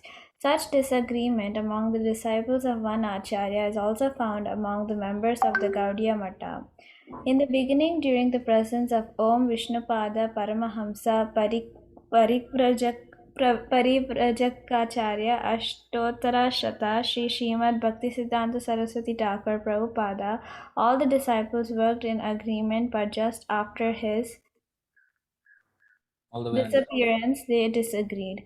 One party strictly followed the instructions of Bhaktisiddhanta Saraswati Thakur, but another group created their own concoction about executing his desires.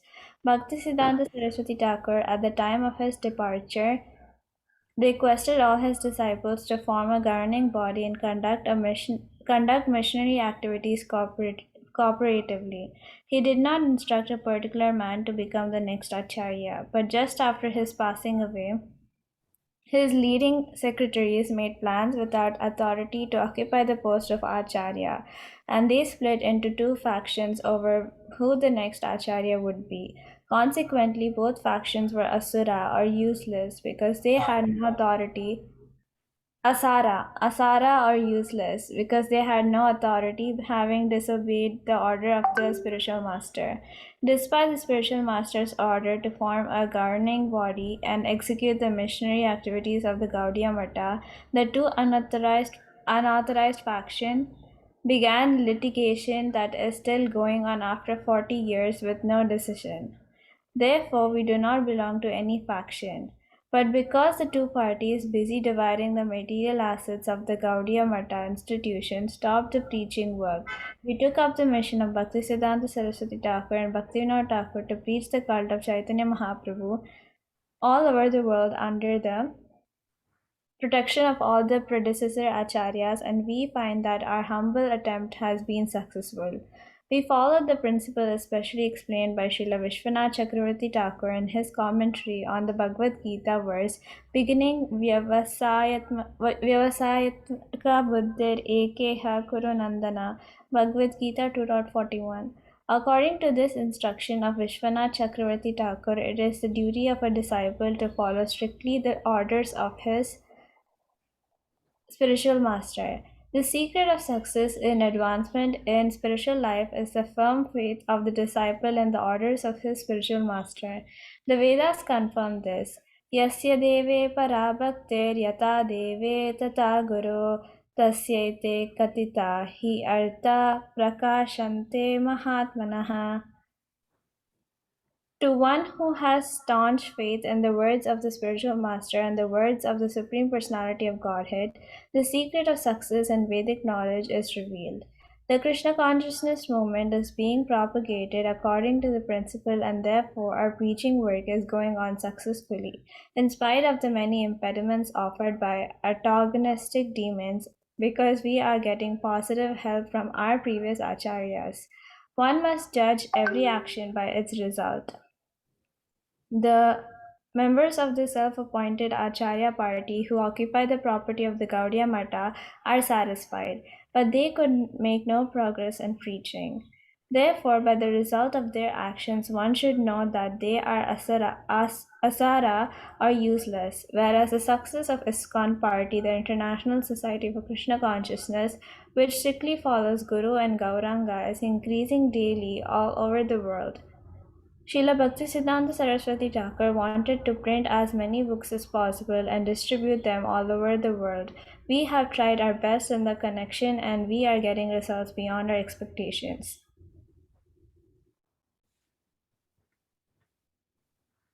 Actually, complete the Bengali. केहेता आचार्य आग्नया केहता स्वतंत्रा स्वामता कल्पना करे दैव परतत्रा.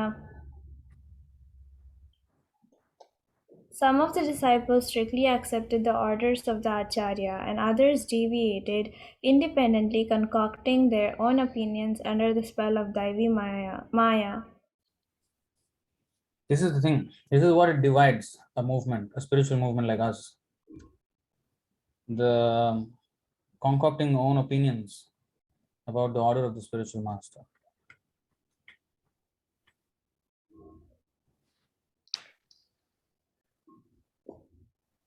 You can read this? Yeah, Kirtita Mataji, you want to read? Yes, Hare Krishna, please accept my humble obeisances. All glories to Srila Prabhupada. This verse is describe the beginning of this schism when disciples do not stick to the principle of accepting the order of their spiritual master. Immediately, there are two opinions. Any opinion different from the opinion of the spiritual master is useless. One cannot infiltrate materially concocted ideas into the spiritual advancement. This is deviation. There is no scope for adjusting spiritual advancement to material ideas. So, in ISKCON, they're having this material idea of the spiritual master, that he's dead and gone, posthumous Ritvik system. Posthumous means when a person is dead or gone, died, after the death of a person. So these words, these phrases that they use, posthumous Ritvik system, this is very offensive. And we can see, I mean, the deviation that is happening there. They're having these materialistic ideas. And this is not just limited to ISKCON. Even among the so-called Ritvik followers, Ritvik system followers, this can happen.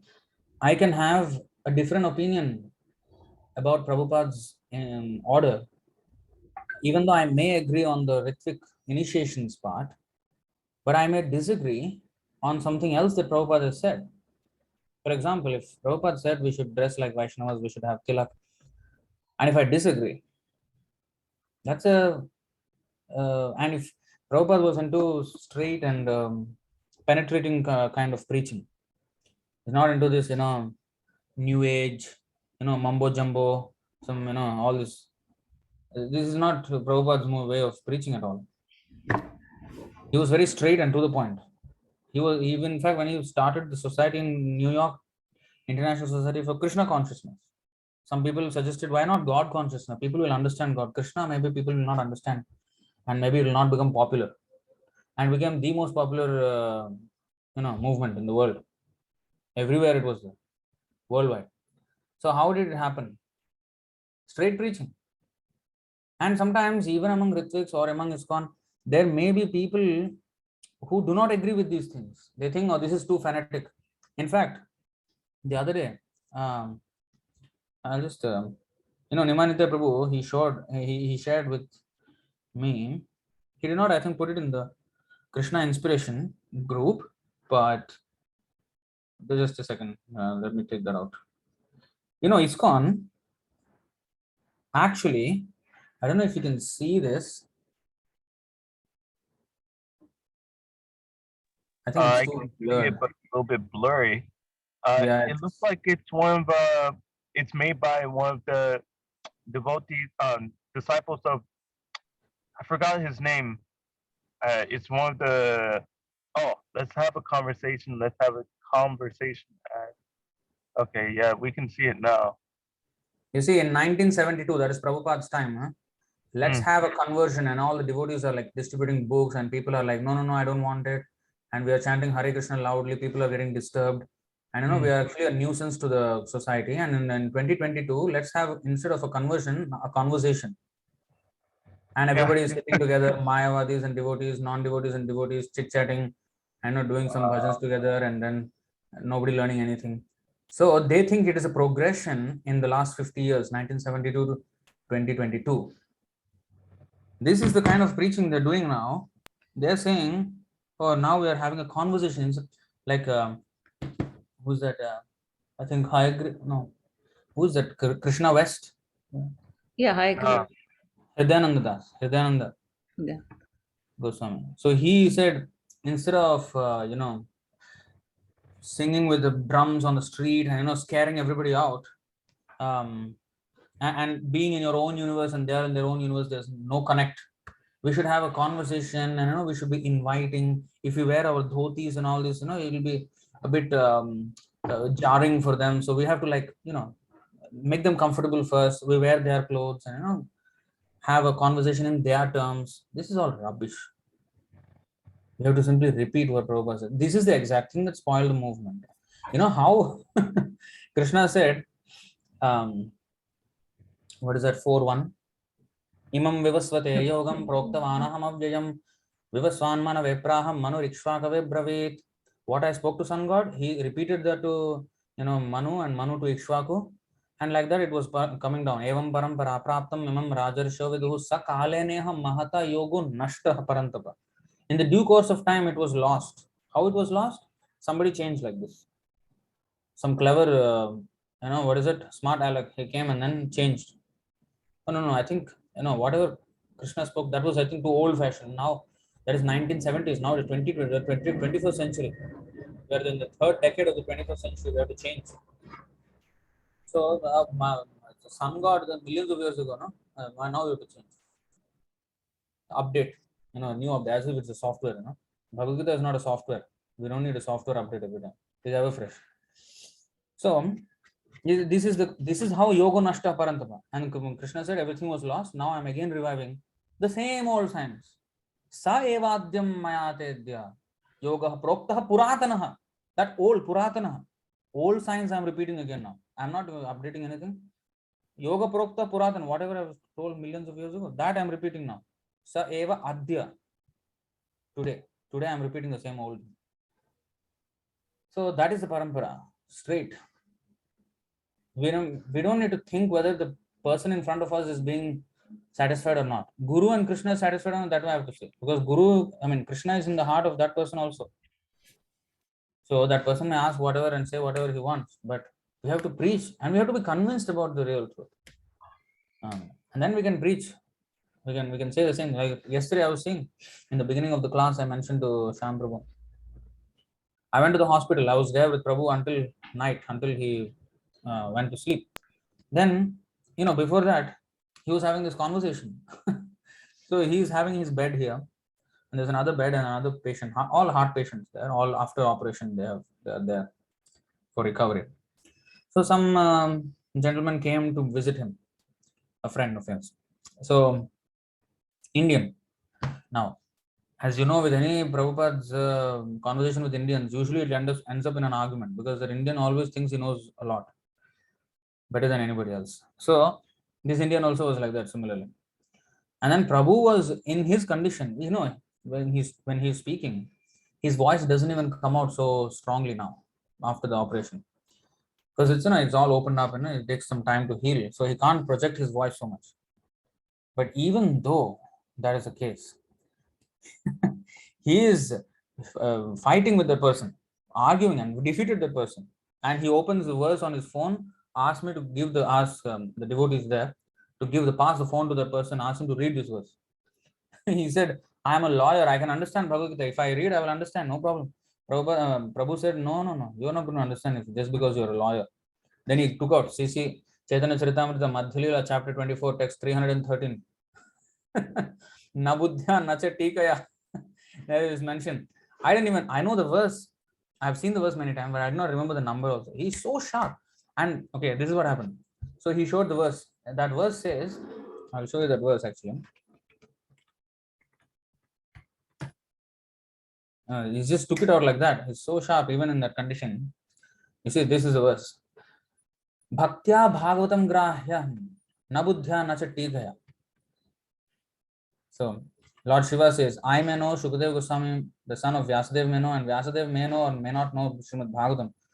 On the whole, especially the last two lines, on the whole, Srimad Bhagavatam, the spotless Puran, can be learned only through devotional service, not by material intelligence, speculative methods, or imaginary commentaries.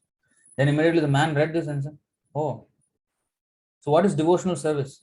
Then he took out 7.5.23, Shravanam Kirtanam Vishnu Smaranam. So he was reading, and the translation was long. The lawyer said, it is so much reading my mind, I'm not able to focus. Actually, it is difficult in that stage to actually focus when you read. So it was a bit too much for him. He said, we will, I think, have this conversation a little later. Here's your phone. So I told Prabhu, you see, that is his level of intelligence. He cannot focus, but Prabhu's mind is so sharp. Actually, he is also in the same condition of the body. In fact, that person's condition is better than Prabhu's, bodily speaking. I think he is in a more advanced stage of recovery, whereas Prabhu is just out of the operation.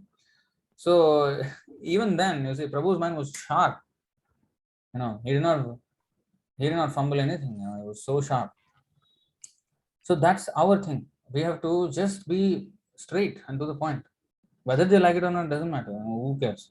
Once, Bhaktisiddhanta Saraswati Thakur's disciple in Gaudimat, he went to one area in Bangladesh. That time it was all India, Bharat. Bangladesh only came out later. This was way before Indian independence. So they went to a preaching program.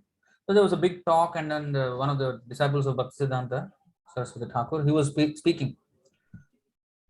And the audience all got agitated because he preached so strongly. They were agitated, and all the devotees who went with him was criticizing him. They were criticizing why you have to speak like that. You can speak in a nicer way, which is more acceptable to them. Why? Yes, we know this is the truth, but if you tell it like that, how come how can they accept or something? You should be more understanding and all. Then they came back. They actually discouraged him, and he was a bit discouraged. And they came back to Bhaktisiddhanta Saraswati Thakur and mentioned to him, yeah, we went to the preaching program, but it did not go so nice. This is what happened. He spoke so too strongly. Bhaktisiddhanta Saraswati Thakur said, no, that is my disciple. That is my disciple. I want all my disciples to be that strong. We don't care whether the world accepts. Krishna has to accept. It has to be acceptable. If what I speak is not acceptable to Krishna, if Krishna hates what I'm speaking, who cares if the world likes? Ultimately, when I'm going to die, who's coming to save me? This world or Krishna? So he has to be satisfied. That's the whole point of preaching. Paramatma in his heart, he must be satisfied. Whether Paramatma in his heart will allow him to become accepted or rejected, that's another thing, immaterial. Truth is what we have to speak. But these things, sometimes they have different opinions. You see? So devotees may have different opinions about preaching, about how to preach on anything. There can be different opinions of anything about Prabhupada's instructions.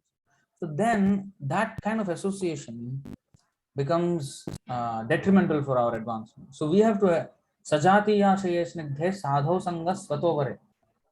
We have to associate with those devotees who are in the right standard. They don't deviate from that instruction of the spiritual master.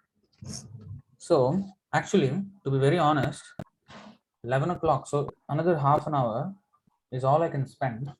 We will go through this, but I do not know if I can take more questions actually.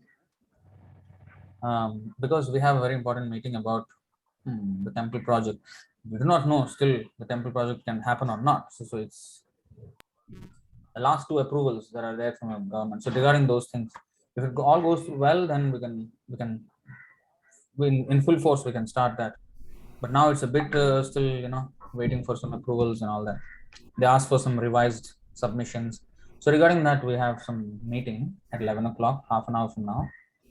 So I just wanted to give you a heads up before that. So let's go to the next one. You see, this is actually very important. Acharyera mata jay shay mata sar tar agya laghi chale shay ta asar. Okay, somebody can read this? The order of the spiritual master is the active principle in spiritual life. Anyone who disobeys the order of the spiritual master immediately becomes useless. Devotees can become useless if they do not. So persons who strictly follow the orders of the spiritual master are useful in executing the will of the Supreme, whereas other persons who deviate from the strict order of spiritual master are useless. Deviate from the strict order of the spiritual master, they become useless. Prabhu, one question did Prabhupada ask the devotees to build Venkateshwara temple, Prabhu? There's one memory by Satswarup Das Goswami Prabhu that when Prabhupada went to Tirupati, he said, "This is so nice. Devotees should build Venkateshwara temple like that." He mentioned. Mm-hmm. So I'm not aware of that. I can forward you that. No, but that's fine. I mean, if just like he installed Sitaram deities in Mumbai, I think, and also in Delhi they have. For Delhi was not installed by Prabhupada, but Oh, Delhi, even what deities are there, Prabhu? Sitaram are also there, no? Sitaram, Lakshman, Hanuman. Okay. Mm-hmm. Apart from Parthasarathi, Radha Parthasarathi. Mm-hmm. And so I mean, that's not our straight line. I mean, even Chaitanya Mahaprabhu was trying to convince Ram devotees to become Krishna devotees, like Ram Das and all that, and Murari Gupta. But still, he installed Sitaram deities, and we observe Ramchandra, Ram Navami. So Venkateshwar Swami is actually Apabhamsa of Vaikuntheshwar Swami. Venkateshwar actually is Vaikuntheshwar. So it became known like that as a slang, Venkateshwar. So it's the Chaturbhuj Roop of Narayan. So there's nothing wrong. It's just that it's not straight in our line, but to get people to come,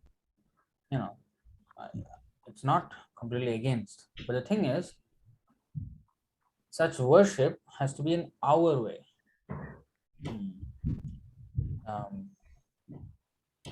Like we don't have to change the flavor of the sampradaya.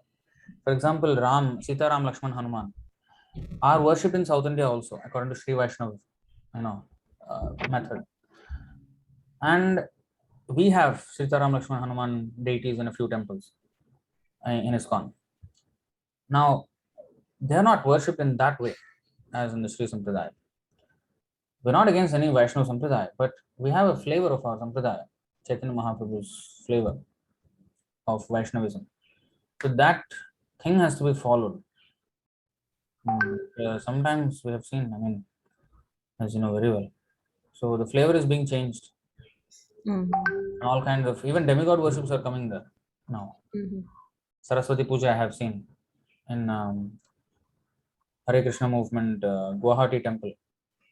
There were some exams that are coming up for children. So there is some Saraswati Puja. So Saraswati, we also pay respect to Saraswati. Every Bhagavatam class we say, what is that? Devim Saraswatim Vyasam Tato Jayam Udirayet. Narayanam Namaskritya Naram Chaiva Narottamam. But that Saraswati means to give us knowledge about Krishna, real Vidya, not Avidya, in the name of Vidya, slaughterhouse education. So for that we request her favor, we request her mercy. Not for some exams and all these things, So these are all deviations, these are all materialistic introductions, unnecessarily. See, the thing is, it will start like this. Prabhu, what is wrong if somebody is doing Sri Vaishnava. After all, it is Vaishnava only. It is not Shaivite. It is not, difficult. Okay, fine. Okay, we'll agree to that. And next, Lakshmi ji is also, is a devotee of Vishnu only. Why can't we worship Lakshmi ji? Lakshmi. And Lakshmi is the Kuvera. Why cannot come? Vaishnavanam Yathashamada. Shiva is the greatest Vaishnava. How can we ignore him? Without Vaishnava, we cannot go to Krishna. Shiva. Or Vaishnavi Devi, she is also Vaishnavi. We cannot ignore. And then his son Ganesh is holding the feet of Narasimhadev always. So he is also great devotee. If we bring all those three, then Skanda will become unhappy. So we can bring him also. Where it will end?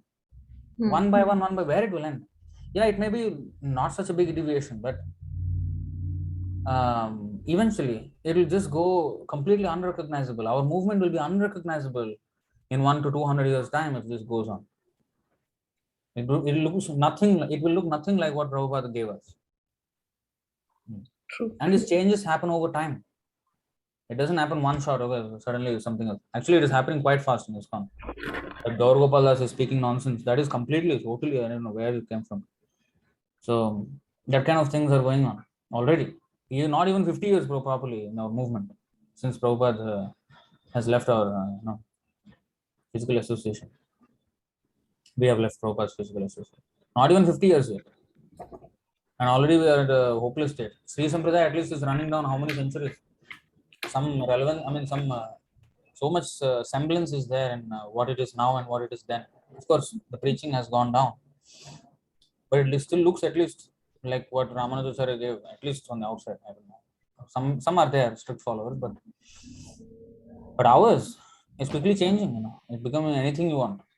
In the name of preaching, outreach. We have to preach to the Mayavadis. So we have to become Mayavadis first. That kind of thing. I do have one question, Prabhu. Before I came over to ISKM, and after reading the IA 77, I was having an argument with an ISKCON devotee, and I was speaking on the same verse that you were speaking on about how one has to take association with devotees who are on the same mindset, and that devotee argued that no, you can't judge another devotee. That's Vaishnava Prad. So you have to take judgment from the guru. You can't judge yourself. And then I asked him, then explain this. I brought up a verse of NOI, where one has to be careful in taking Uttamanikari as a spiritual master. You cannot take Madhya Manikari and Kanishta Arikari. And then he was still insisting. So how do I convince some devotees who are on that mindset that you can discriminate? Because on that one video on the Gaur Gopal Prabhu's video, you did bring up some very nice verses on discriminating on that matter. Yeah. So in the first canto, 5th chapter, 15th verse, Narad Muni says to Vyasadeva, why have you written the Vedas in such a way that people will not understand the full aim of the Vedas? You have distracted them with so many kinds of allurements, and now people will not be interested in the real thing. So how can you do that? So then Prabhupada writes very nicely in that purport. The thing is, even in Nectar of Instruction, verse 5, there is advanced devotee, there is like medium devotee, and then there is the junior devotee. And we have to, associate differently with different grades of devotees. And yes, we cannot judge who is what. But from the Shastric descriptions, we can judge. When the spiritual master Prabhupada is giving us how to discriminate, how to understand who's on which platform, we have to know how to then we can take for that and then we can apply. That is taking instructions from Guru only. Now, Pritak Bhava means separatist, a person who has a separate interest than Srila Prabhupada. His interest is something else. Now, this is another gradation. Of course, we have Kanishta, Madhyama, Uttama. But in Kanishta, there are further subdivisions. Devotees in the mode of ignorance. How can devotees be more? Like, they can be. Devotees in the mode of passion, devotees in the mode of goodness. So these are further subdivisions of Kanishta. And we can see this is Abhisandhaya yohimsam dambham matsaryameva va samrambhi bhinna drigbhavam mayi kuryat satamasaha bhinna drik. That means seeing differently than the spiritual master. You see now, bhinna drik, separate, whose vision is separate from the spiritual master, who doesn't completely agree. Translation: devotional service executed by a person who is envious, proud, violent, and angry, and who is a separatist, is considered to be in the mode of darkness. Now, this is a devotee in the mode of ignorance, who has come to devotional service but still has predominant tendencies in the mode of ignorance. Then, devotees in the mode of passion. Vishayana bhisandhaya yasha aishwaryameva va archadavarcha yedyomam prithak bhava sarajasaham. The worship of deities in the temple by, again, a separatist with a motive for material enjoyment, fame, and opulence is devotion in the mode of passion. Just a second again, sorry. Hare Krishna.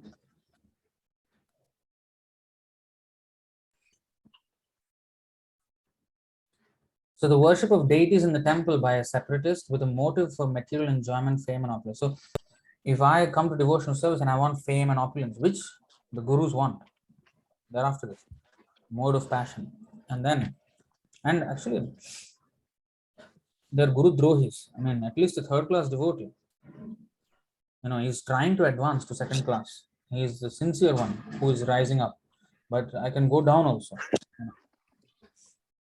He's a separatist, you see. The word separatist must be understood carefully. The Sanskrit words in this connection are bhinnadrik and pritak bhava. A separatist is one who sees his interest as separate from that of the Supreme Lord. Mixed devotees or devotees in the modes of passion and ignorance think that the interest of the Supreme Lord is supplying the orders of the devotee. The interest of such devotees is to draw from the Lord as much as possible for their sense gratification. This is a separatist mentality. So now, oh sorry,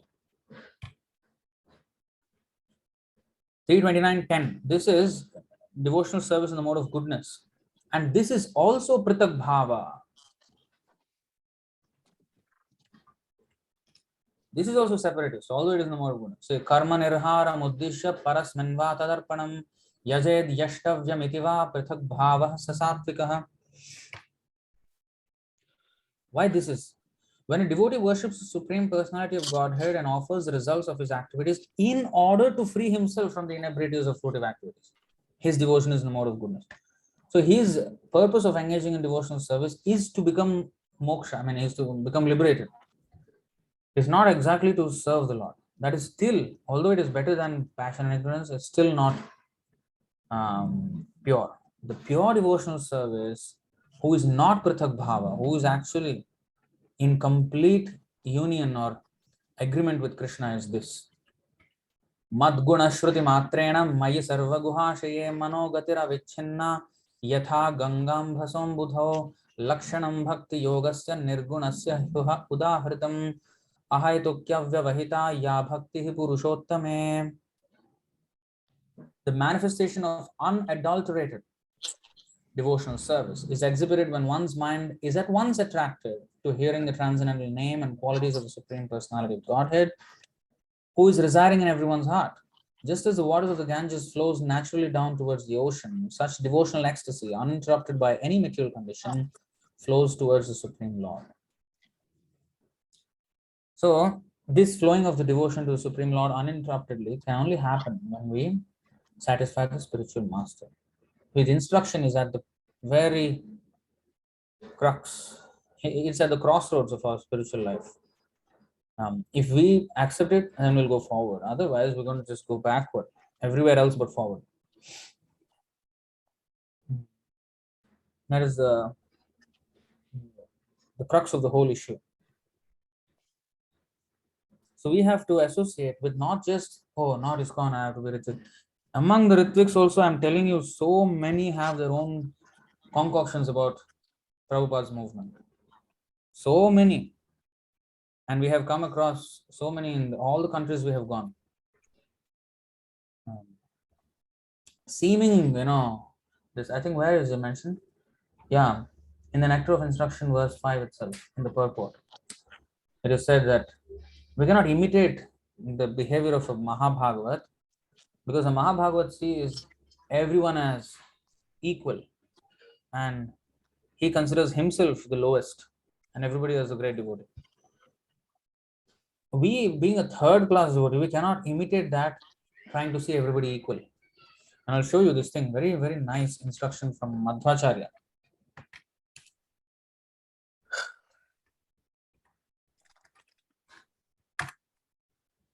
So we know this verse, we have, what is this?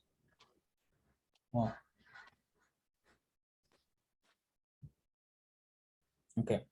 We have heard this verse many times, right? Archayameva haraye pujam yah shraddhaye hate natad bhakteshu chanyeshu sabhaktah prakritah smritah.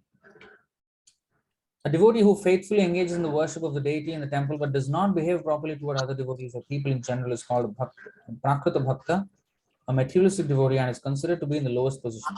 What is the meaning by does not behave properly toward other devotees or people in general?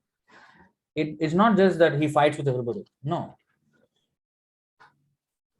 He has to be humble with devotees and, he has to show mercy to the innocent and neglect the envious and cultivate his devotion for the Lord, make friendship with devotees. Those who are advanced devotees, he has to serve them. Those who are his same, this thing, he has to pay obeisances and associate in a friendly manner. And those who are, even though as a Vaishnav, but they're Kali Chela, they're, what is that? Matha Neda Kapni Pada, Tilak Nake Galay Mala. Dekhte Vaishnav Her Mata Asala Shakta Kajar Vela. Sahajana, Sahabhajana, Sahaja Bhajan Korchena Mamu, Sange Loy Parer Bala. This is so-called Vaishnav, just having the symbolism of Vaishnava, dress, Matha Neda, like a shaven head, Kapni Pada, wearing the devotee dress, Tilak Nake, tilak on the forehead and neck beads on the neck and beads on the hand. But Dekhte Vaishnavar Mata. If you see him, he looks like a Vaishnav. But Asalak Shakta Kajar Bhela. Shakta means who is a worshipper of Durga. But actually he is a Shakta. Why? He may not be worshipping Durga as per se, like in an arati and all this often. But Durga is nothing but material nature. He worships the material nature. He's just worshipping the Maya. He's serving Maya. He's interested in materialistic life. He's also called Shakta. Who worships the Shakti of Krishna. He's a Shakta. But he does not worship Krishna. So Ashala Shakta Kajar Bela. So he is not interested in, he has materialistic tendencies. And he has a materialistic idea of the spiritual master and of the process of devotional service. Many things. So now, such a person, this is what happens. I'll just read it quickly because we're running out of time. Srila Madhvacharya comments that one in the lowest stage, this is of course not Prabhupada's purport, disclaimer, but this is Madhvacharya's comments, so I'm reading it. Srila Madhvacharya comments that one in the lowest stage of devotional service faithfully worships the deity in the temple, but is not aware that the Supreme Personality of Godhead is actually all-pervading. This same mentality can be seen in the Western countries where people commit all types of sinful activities in their homes and in the street, but then piously go to a church and pray to God for mercy. Actually, God is in our home, God is in the street, God is in our office, God is in the forest, God is everywhere, and therefore God should be worshipped everywhere by the process of devotional service at his lotus feet. As stated in verse 41 of this chapter, 11 to 41.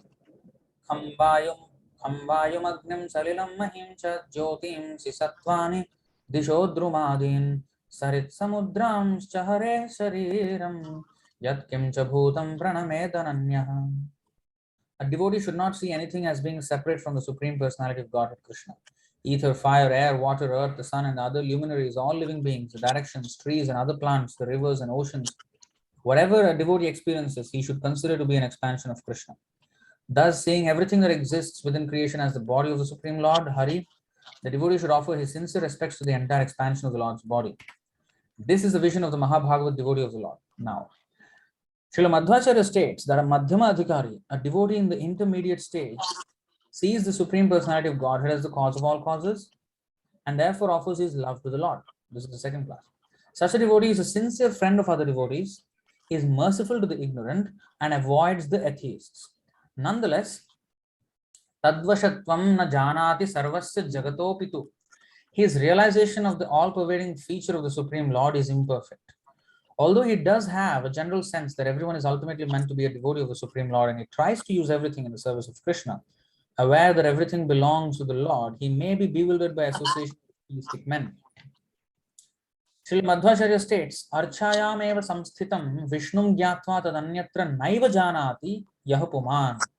A Kanishta Adhikari has no idea that the Supreme Lord has the power to exist outside a church or temple. Furthermore, being puffed up by his own ceremonial worship, Atmano Bhakti Darpataha, a Kanishta Adhikari cannot imagine that anyone is more pious or religious than he, and he is not even aware that other devotees are more advanced. Thus, he cannot understand the Madhyama or Uttama standard of devotional service, and sometimes, because of his false pride, he criticizes the more advanced devotees of the Lord, neglects them, or simply has no understanding of their exalted position as preachers or completely self-realized souls. Now, this is the meaning of he does not know how to behave. He does not behave properly with the devotees and people in general. Sometimes he is very friendly with people in general who are maybe complete materialists, but he may be fighting with the devotees. So being friendly with, and friendly means you have to preach. If you don't preach, just being, friend, like talking nonsense with them, then that is also not behaving properly. So reading on, another symptom of the Kanishta Adhikari is that he is infatuated by the material qualifications of so-called great materialistic persons. He's infatuated by material. Oh, he's a great businessman. He's a MH, PhD, or whatever. He's a great. Oh, this person devotee, but just drop out of school. Oh, this person is not intelligent devotee. No, this is not how we judge. We judge by their spiritual qualifications, not their material qualifications.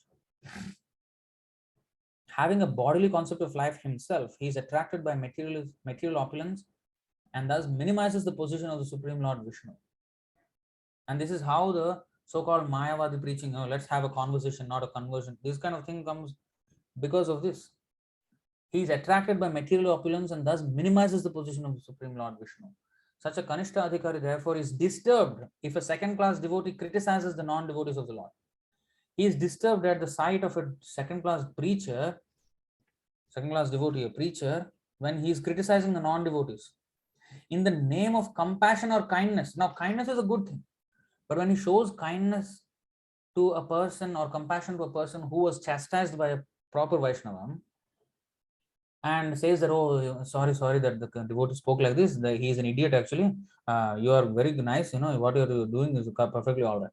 Then that kind of nonsense, that is completely improper behavior, you see.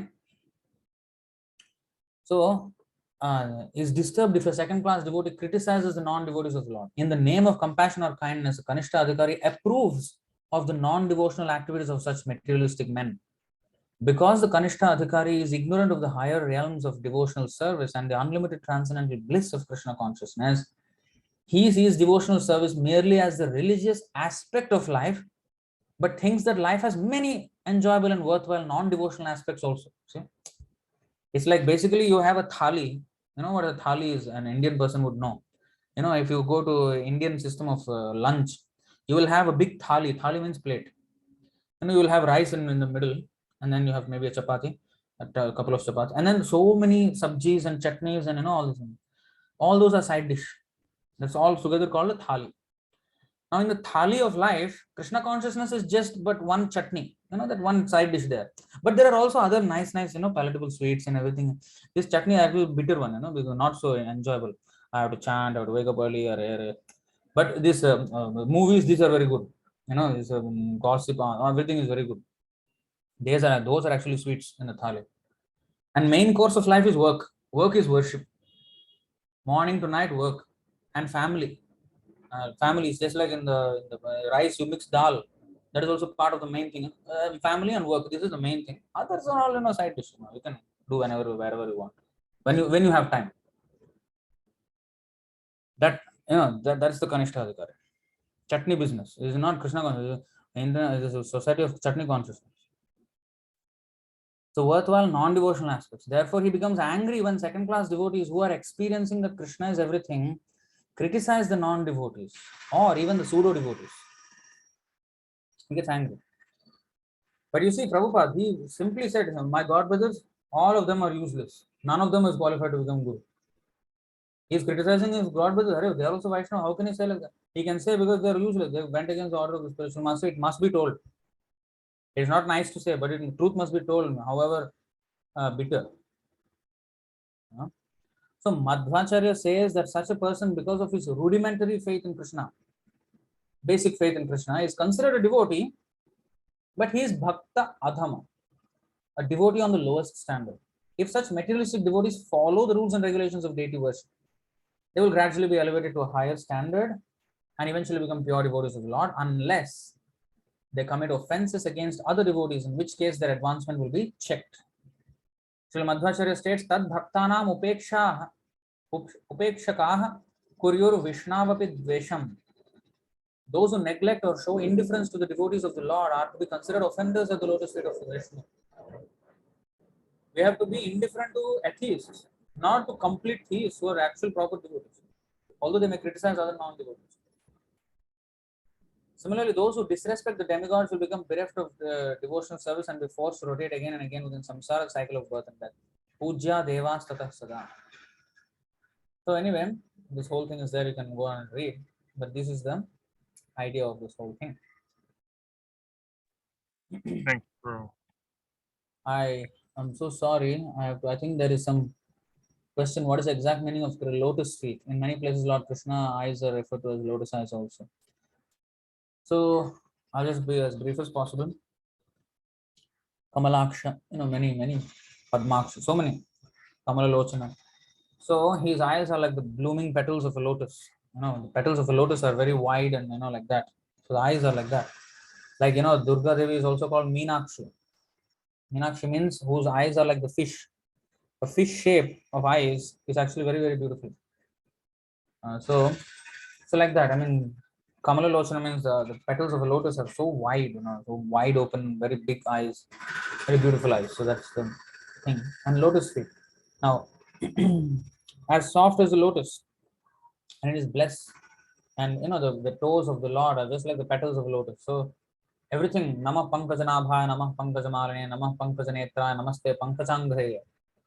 Kunti Devi prays. Everything about the Lord is compared to lotuses because it is very soft, very nice, very fragrant, and it is undisturbed. Even though it is coming from the mud and from the water, it is not wet and it is not muddy.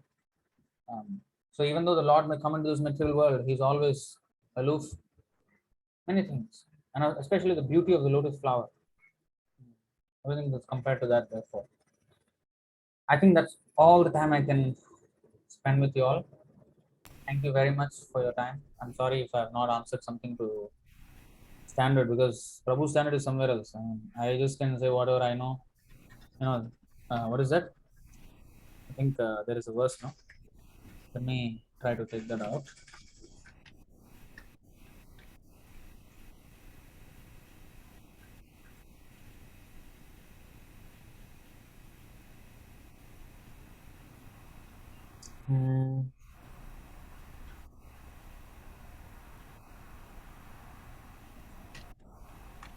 There is one verse, 1:18:23.